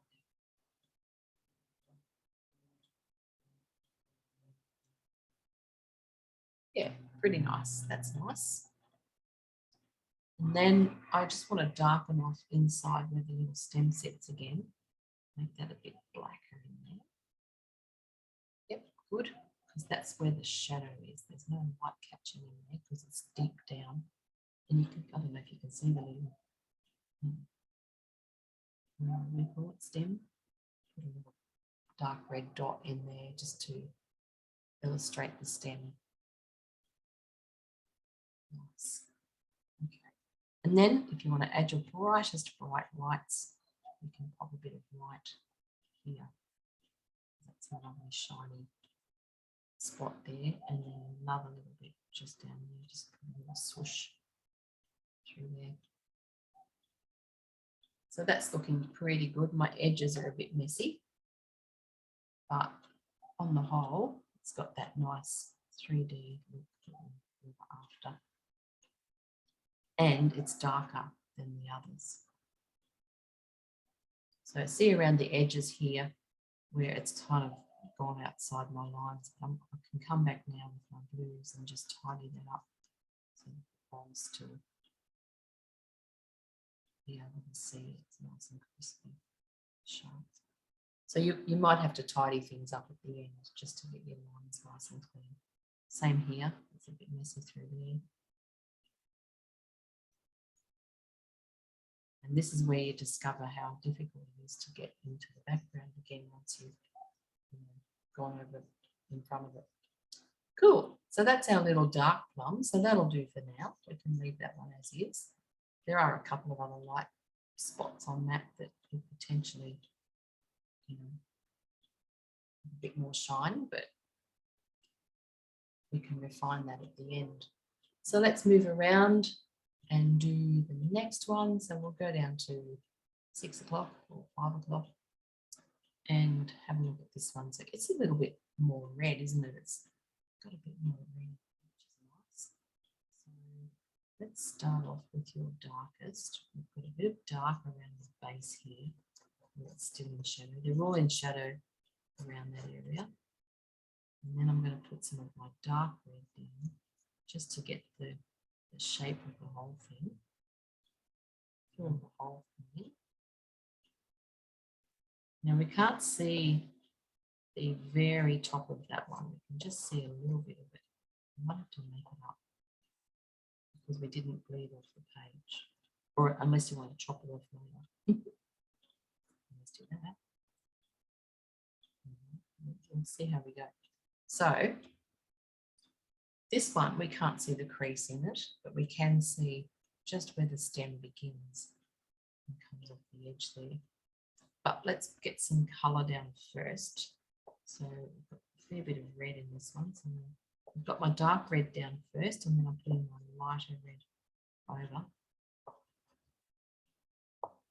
I'll push all this in, which will be fun. I've got a bit of purple, I'll pop that in here.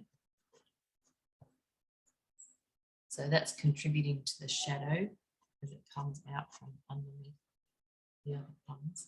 And we've got some, probably a bit of purple there too. So can you see there's like an arc at the end here where the stem will be.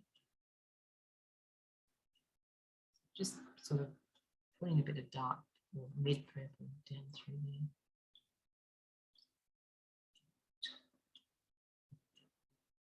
Just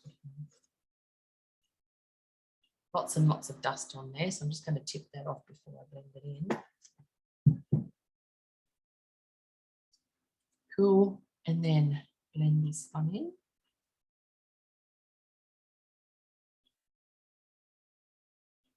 So even though the formula is similar for each plum, they're all slightly different.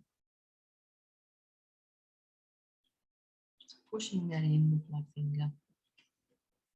And again, because I put the darks down at the bottom and then the bright red on the middle area, it's starting to create some form, which is lovely. That's what we want. So I need to go a bit wider. So I want to overlap that other plum. So just check where everything is positioned, but make sure they're all sitting where they need to be. As far as space between each one, etc.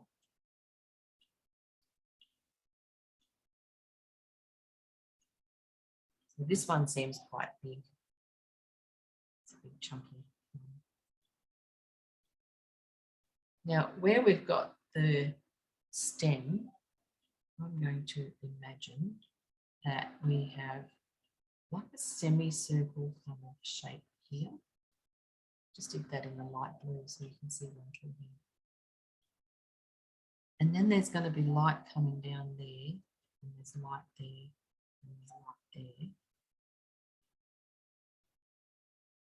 Inside here, we have a bit of light too. There. So that's sort of where the stem sits. And then we've got some dark just on the edge of this here. So I'm using my darkest just to get a bit of dark tone through there, and a bit of dark in the middle there where the stem would be. It looks a bit funny now. Once we push it all in and blend it in a bit, it'll make more sense. And so I'm just going to dab some of this in and soften off those lines.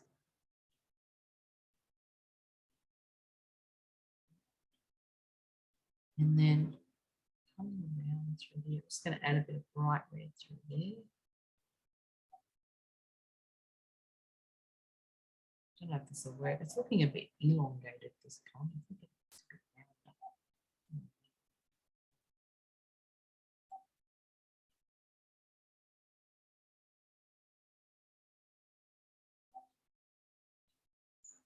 So always checking your shapes, making sure you've got the shape right.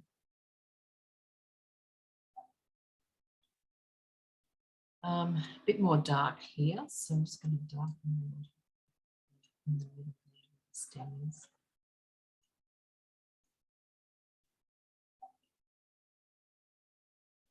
Pull it down, so if I pull the dark pigment down into the plum, it sort of gives me that nice gradual blend again.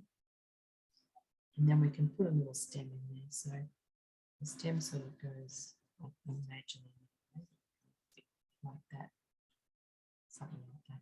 It's probably too big.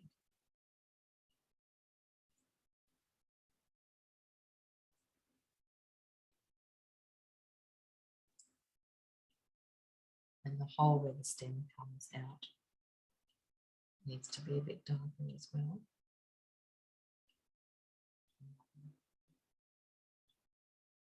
I just want to suggest it anyway because it's not that important. If you don't like it, just take it out or don't put it in.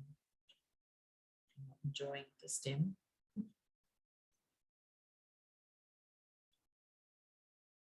Don't need to have a stem in there. We can just do a little brown dot if you like, a little dot to indicate that it could have been there at some point. So it's a bit of mucking around, just getting the right tones happening with that. Similar to an apple, apples have this interesting little concave where you have to play around with the lights and darks and the shadows and things to get the right shape. And that's all it is. It's just all shapes. It's all little shapes. You get your head around that, then it just makes drawing and painting so much easier.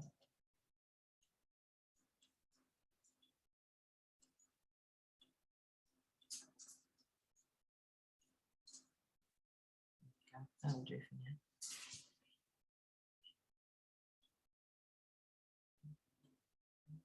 Mucking around too much with this.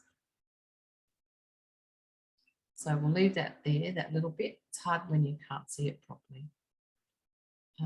And we'll pop a little bit more light. So grab your white.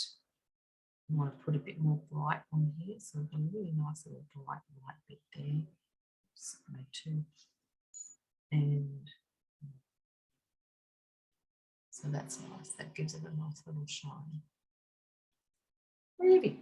Now let's move around to our final outside plum. So this one also has some lovely bright red. So there's lots of bright red on the top. But it's not, I know it's not bright, but compared to the other reds in this picture, it's bright. So I put a bit of bright red on there, a bit of dark red everywhere else. Always looking at your reference photo, that's the key. Always checking back at that, making sure you put your lights and your shapes, tones and colours all right. Nice round lush plum, this one. It's beautiful. It's also butting up against that other one, so it probably needs to be bigger. Not sure which now, but anyway. That'll do. No, we'll make it round. It needs to be round. And circle the heart.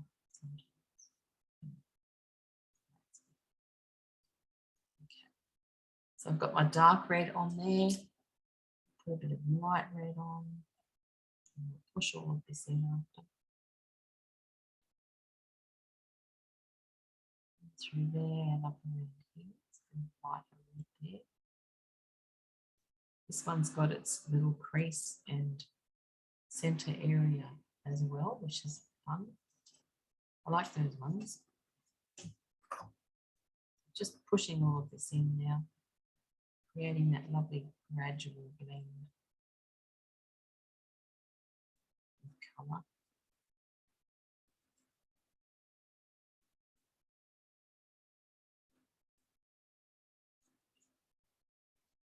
Beautiful. So it's very subtle, just with those two reds once you blend them, but it's nice. You can just gently see the curve of the tone.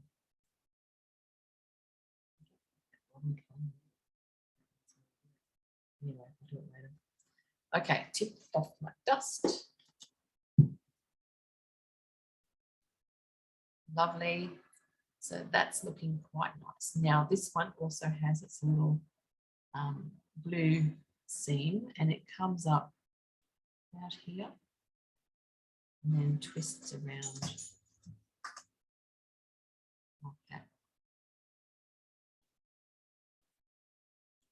So once you've got that little shape in the right spot, then everything else just works, doesn't it? Because then you sort of add your tones and your colours and your shading and things, and it just seems to all work together. So your little, like a loopy shape through there for your seam. And then just gently shading around it with your blue. So where it's got that dusty sort of blue colour that plums seem to have, putting some of that in there. Starting to come along. So that's nice. It's got a little shine, very subtle shine, just on the outside left there, just through there. And again, we can push that in and soften it off. Another little shine just on the top right, just across the very edge there, there's a little shine.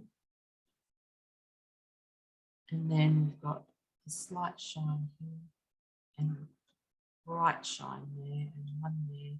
So this one's got 3 white shiny bits. Something like that, okay? So that's all the little light or shiny areas that we want to get into that one. And then we've got some dark, so I'm going to pop a bit of dark just down in the middle there where the stem comes from. A bit of dark through there. So that's going to sink that in now and create a little hole visually. It's also a bit of shadow just on the edge of this one because it's being cast from that centre plum. So I'm going to darken it off through there. I think that might really do it. Just put a little bit of dark through there. So just gently, gently dabbing or pushing the colour around just to soften off some of that.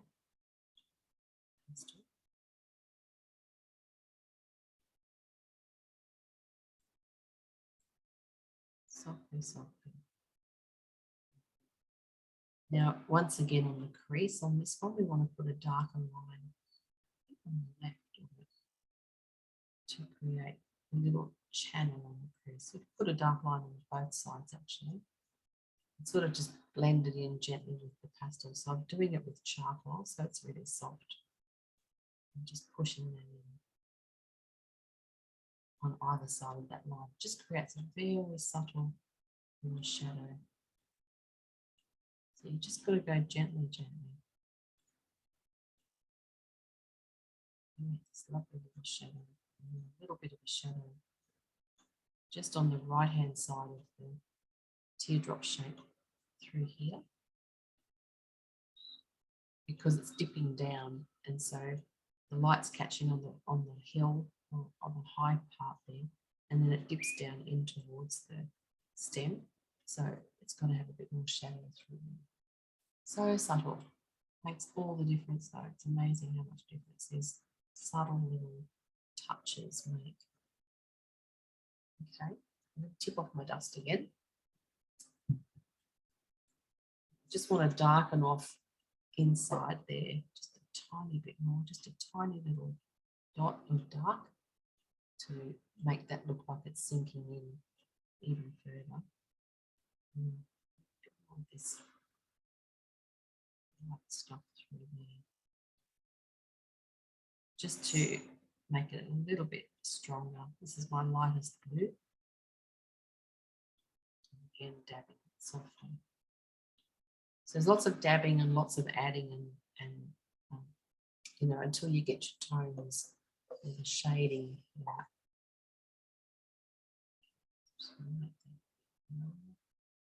This is my other blue, so the blue I used on the bowl, and then blue.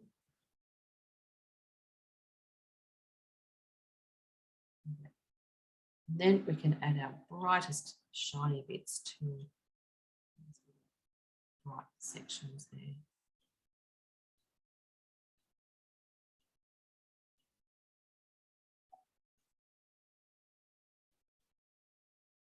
And we've got another beautiful shiny plum. So that worked out.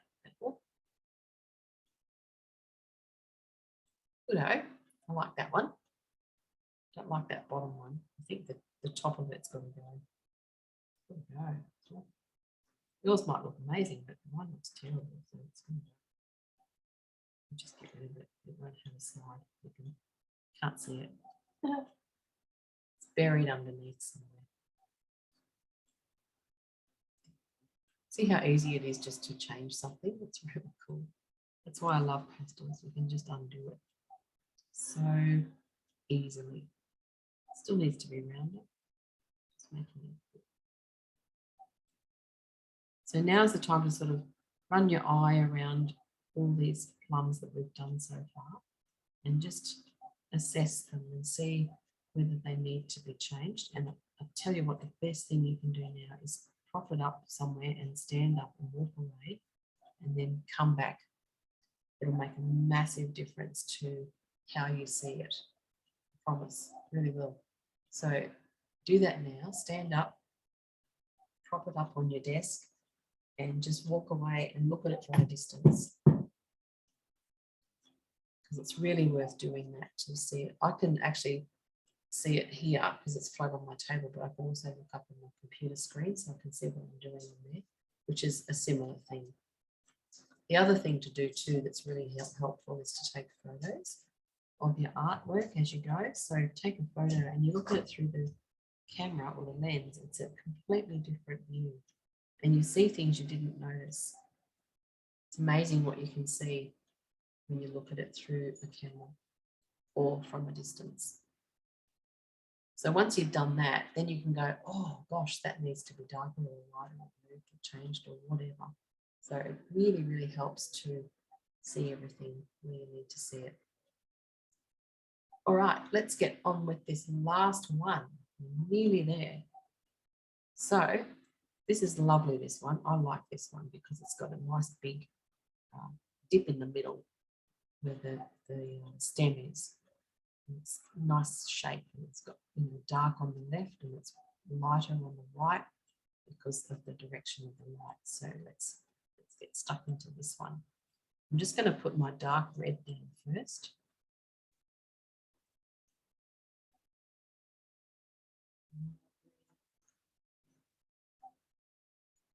Just like that. And then I'm going to add some lighter red, mostly on the right side because that's where the lighter red seems to be sitting. And we're sort of overlapping all the other plums with this guy. So it's got to kind of cover up the edges of all the other ones. Pretty much, or sit in shadow. Or, overlap the shadow areas. Cool. And then I'm going to stick some purple on this left-hand side because it's darker over there. There's more shadow on that side. Because the light's coming from the right. Maybe a bit of blue too. So if you've got blue, blue is good. That mixed with your red will make it purple. Okay. So once you've got some pastel on your plum, you can start to blend it in. So I'm just going to blend it in a round kind of motion. Always good to go in the shape of the thing that you're doing.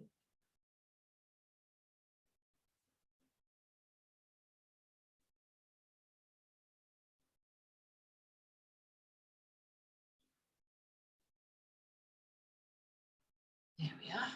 See how that's blended in really nicely, and I've got all my bright red on one side and then it's more shadow and dark on the other side. I'm just going to tip off my dust. It doesn't look quite circular.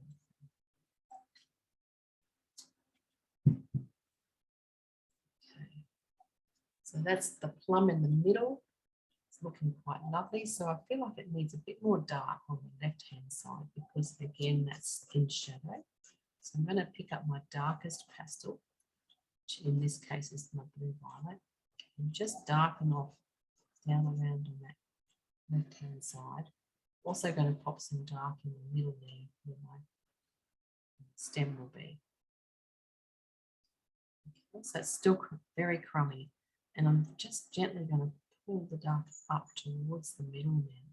So you can see the shape of the plum, even though we ran our hand around in a circle to blend it in initially. Now we can start to really work pastels in towards the center because that's where it's running. You can see the shape of the pattern in the skin of the plum. It's coming up towards the middle. And so we've got some lost edges over here. It's kind of getting quite dark and you can't really see where the plum starts and ends, especially on this bottom left area. And I quite like how that works. I like that that does that because then it kind of leaves a little bit to the imagination, really. And also, again, helps us find the light. We'll put a bit more bright red on the right-hand side just because I want to brighten them up a little bit. Create a bit of drama in my art. Not in my life, in my art. Okay. And again, just pulling that up from the outside in towards the middle. So you're starting to create the feeling of the skin that folds around into that center area. Alrighty, looking good.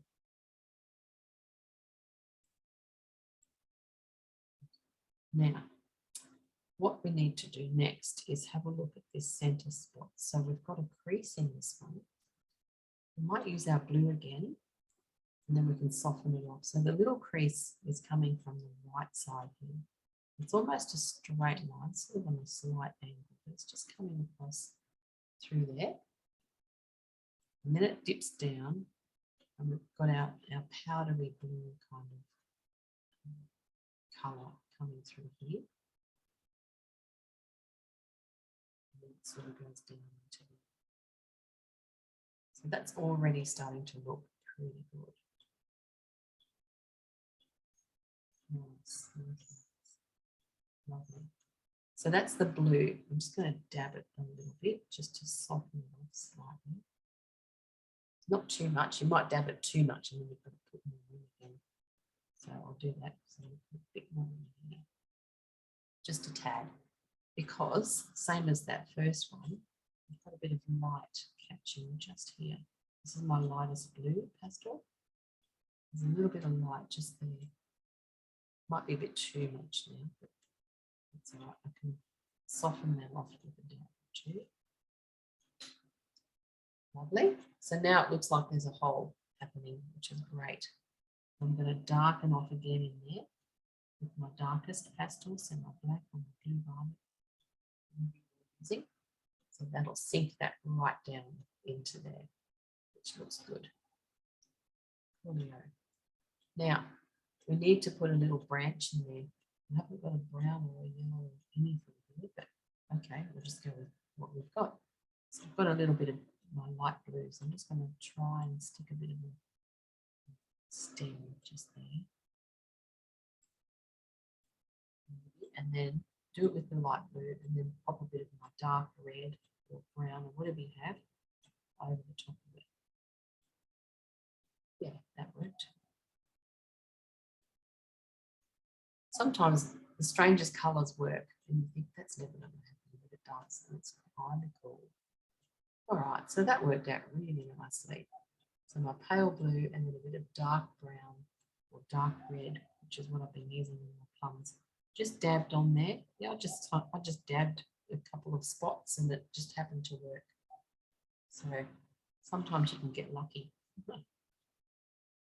Just going to darken off through here a bit. You can see there's a little dip down in towards where the stem's coming from. It dips down a little bit, so I'm just going to darken it to create that hill, that feeling of, you know, coming down inside the plum. So that needs more shadow because otherwise it's just going to stay flat. I'll just dab that gently again. Push, push.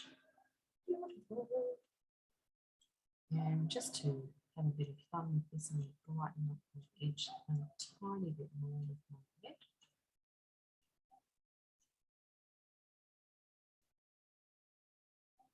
Just to give it some light and bright. It's always nice to have a very bright focal spot if you can.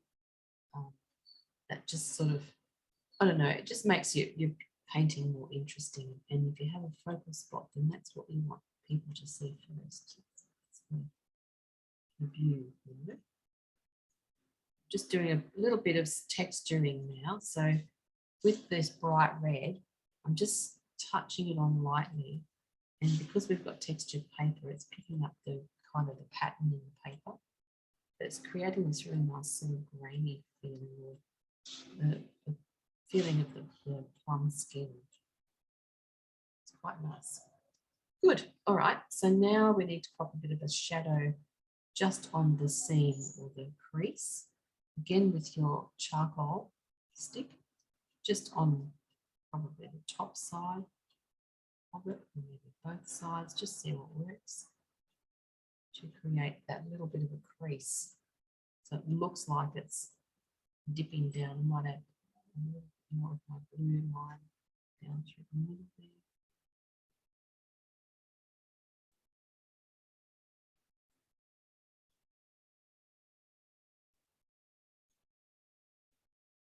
And then again, a bit more of a crease on that. So I need to add a bit of dark on the other side of it. So you kind of just feel your way around. Remembering where the light's coming from. So the light's coming from up here, just up in this direction. So we're going to end up with shadow on that side there.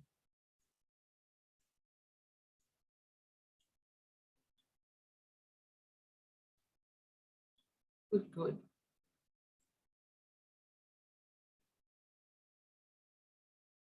Lovely. And then this one needs a bit of a shine too, doesn't it? So we can add some pale blue, some shine, just gently, gently rubbing that across through there.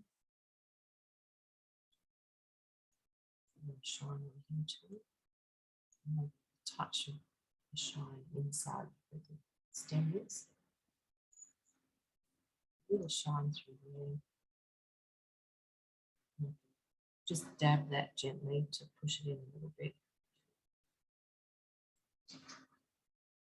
Lovely. And then I can get my white and highlight that through there.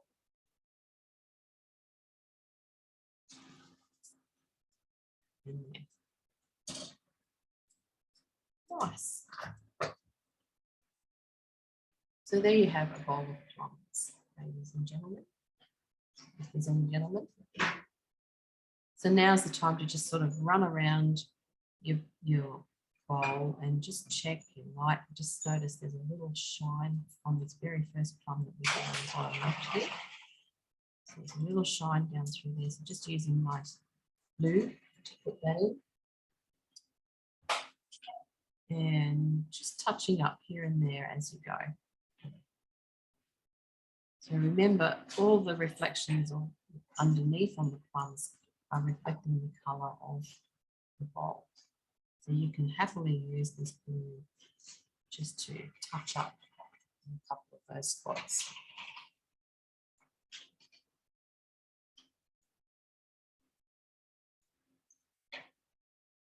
Lovely, fun.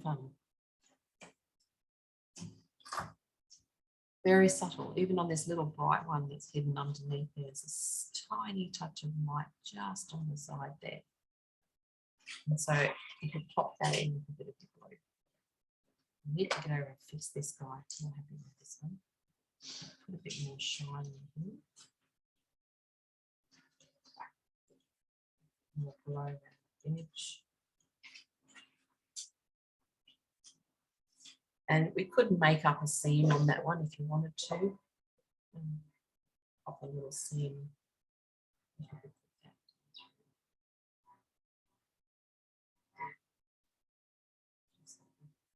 I'm not very good at making stuff up. That might work. Let's try that. So a little seam through there and then maybe a bit of a shadow either side of it.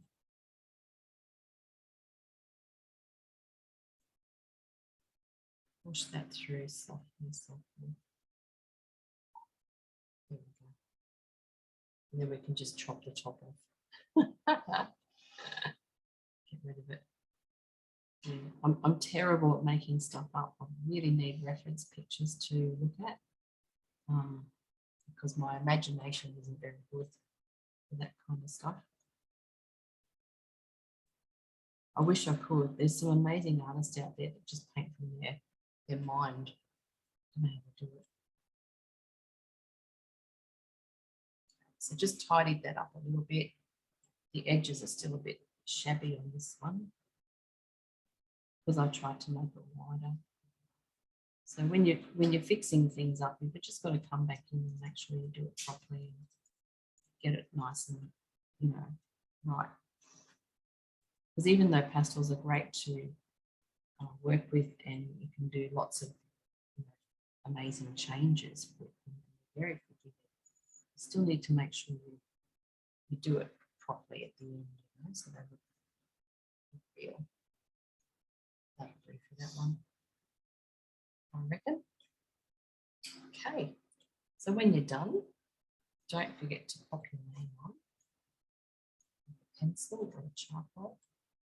And then if you're not going to fill the background in and you want to keep the paper as is, just take out those little charcoal lines that we drew in initially. All those grid marks, we don't need those anymore.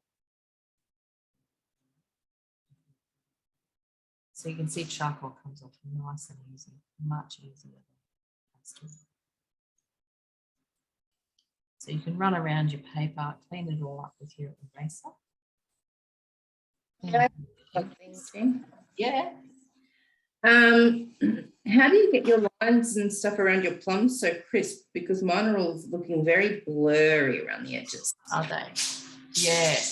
They're not really that crisp. Aren't they? No. Is that the beauty of distance? And yeah, I think so. I think so. okay. It depends again on the pastel. So see that edge there? That looks pretty sharp. Yeah, it That does. middle one.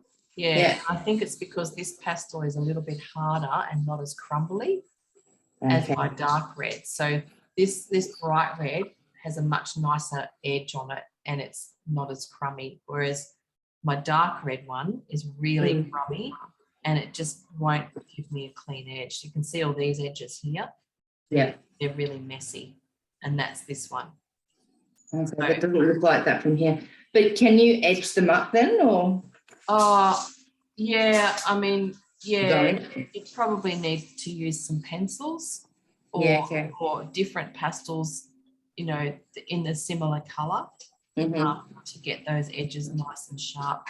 So it's not impossible to do, but yeah, if I put this up closer, you'll see my edges are really not that sharp at all. See how messy they are? Oh, hang on, I'm going to go this way. Where am I going? I can't work it out. I'm going to go the opposite to what. Yeah, no, we could, yeah, it does look fuzzy, like further up, which makes me feel a lot better. Yeah, yeah, they are. They're really, really fuzzy. And as I said, that bright red gives me a much cleaner edge. So your harder pastels, that's where hard pastels are good because they'll give you a much sharper edge than your soft ones. So the pastel pencils, Jeannie, which ones do you recommend? I've got a couple of different ones. So the ones I've got the most of are the Faber-Castell. So that's this one. My video is lagging again. So that's that one there, the Faber-Castell Pit Pastel pencils. Pit pastels. Yeah. I think they're the ones I've got. Yeah. I only bought 2. Yeah. You so would to get a set, you would like those over the Contis? I think Conti's pretty good. I haven't got any Contis, so I'm not sure. These are very hard though. So if you want to do blending and stuff with these, they're not great, but they're quite hard. So you can get some nice sharp edges with them, and they're good for pet portraits and fur and hair and that kind of thing. Okay. I don't use pencils very much, which is quite strange. I probably should, but I tend not to use them very often because I find they often don't sort of stick. Like if I'm doing this, for instance, I want to put a bit of white here. See, they're not as bright white as the pastel. Oh, it hasn't worked yet. There we go. It's not as bright I can't get it as thick as pastel. Yeah. But they are very good for your fine lines and things like that, and they work nicely together, you know, with the pastels. So I don't tend to use a lot of them, but I do have a set. I think it's a set of 60. So you get a nice range of colours. Yeah. Not a lot of green in there, and I use a lot of green, so I'm often looking for green ones, and they don't quite work for me. But they're not cheap either. I think 60 might be about $180. So yeah, they get a bit expensive. So I just buy one or two. You know? Yeah. That's what I just got a white and a black one just for now to see if I keep going or not. Yeah. It's the best thing to do. You don't want to sink a whole lot of money into it just yet, until you know for sure that you love it. Oh, ink everywhere. Yesterday I hated it with the rooster, but today I love it with the plums. So you must like blending then, do you? You like I love it. Yeah, I really like that. It's like a meditation. It is, isn't it? It's quite Yeah. lovely. Yeah, it is very nice. Very nice. So you're happy with your outcome? Yeah, I am today. Excellent. Yeah, different things, you know. Yeah, I know.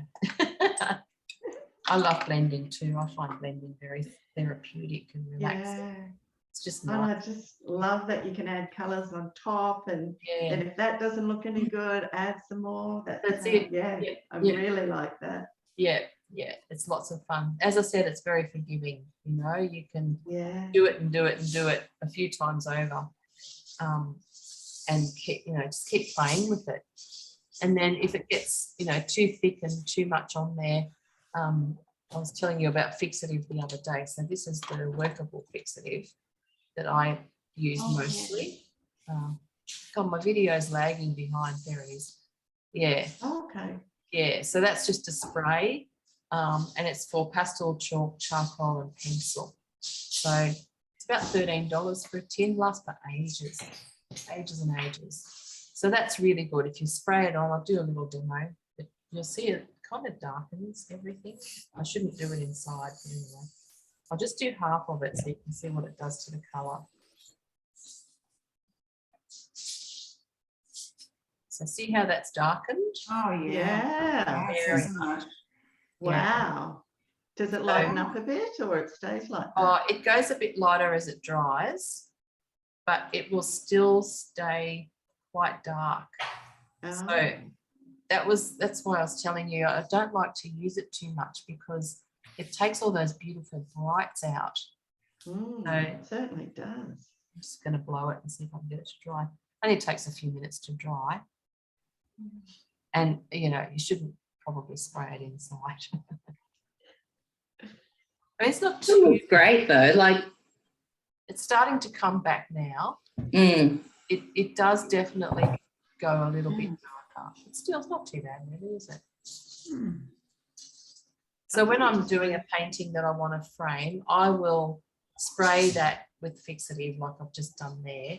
And then if my lights go, which they often do, I'll just come back with my white or whatever and put it back on, you know, and just brighten up all those little light areas that might have gotten a bit dull with the spray. But it just means that then you have less dust fall. So it's now sort of sealed, basically. I don't know if I rub it, whether it will stay sealed or not. We'll try. Yeah, there you go. See, nothing. Oh, you can't see. Video lagging. Come on. Here we go. Here we are. See, didn't mark my finger. Oh, wow. So it seals it really well. So that's a really good option if you don't want the dust fall and, you know, all that sort of thing. And framers prefer it if you do spray them. But I tend not to, but I'm looking at that now thinking, oh, okay, it's not too bad, really. Maybe it's okay. Yeah. Maybe they've changed the formula or something, because it used to just leave it really dark. Might have done. So there you go, good option. And for $13, it's, you know, pretty good buy. And a can of that will last me a couple of years. I don't use much. So, and good for charcoal and stuff as well. So yeah. Dirty. All right. So I'm going to, have you signed your painting? Dirty.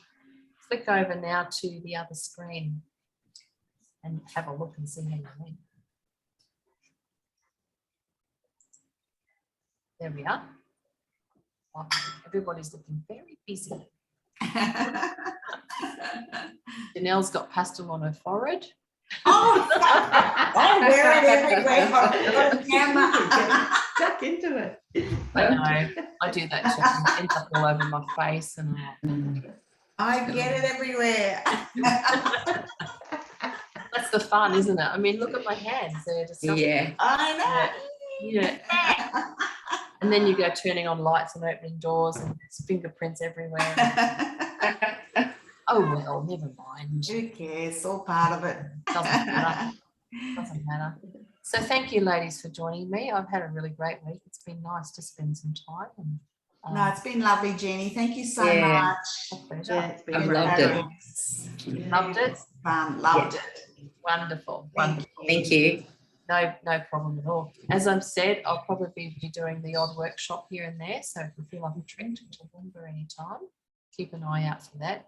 If you're getting my newsletters, you'll know about that. Yes, lovely. Louise, have I got your email address? Do you want to get? No, I'll send my email to you. When I send you the photos, I'll send Okay. them. Yeah, you'll have that. Cool. All right. I'll put you on my list. Yeah. No worries. Thank you. Because it's only about an hour and a half from Brisbane. So we're not. Yeah, it's right. It's not far. And it's a nice drive too. It is a nice drive. And Beautiful. not much traffic. It's not like going to the coast. Mhm. Yeah. So keep an eye out for that and enjoy your pastel journey. Thank you Yeah, very thank much. you. Pleasure. Yeah. And anytime you've got Appreciate questions, it. let me know. And I don't know if you know, but there's a bunch of video classes on my website as well. If you feel like you Yes. want to do some more, there's about 35 classes on there and all different subjects. I've done some of those. Yeah, Yeah, they yeah. have. And they're just a similar format to this, really. So there's no editing, there's nothing fancy about it, but you know, you get the basics. Yeah, it's Mm, been great. excellent. Yeah. Yeah. Good. Lovely. Well, thank you, Karen and Janelle and Louise. for No, joining thank me. you, Jeannie. Yeah. Thank you. And nice to meet you guys. Yes, Yeah, nice to meet yeah. you girls. Yeah. Happy Yeah, painting. likewise. Yeah. Continue with your art. Thank Take you. care. Enjoy. Love up the Okay. pastels. And I might see you somewhere soon. Okay, that'd Okay. be great. Okay. Bye, Thank you. everybody. Bye, Take everybody. care. Bye. Bye. Happy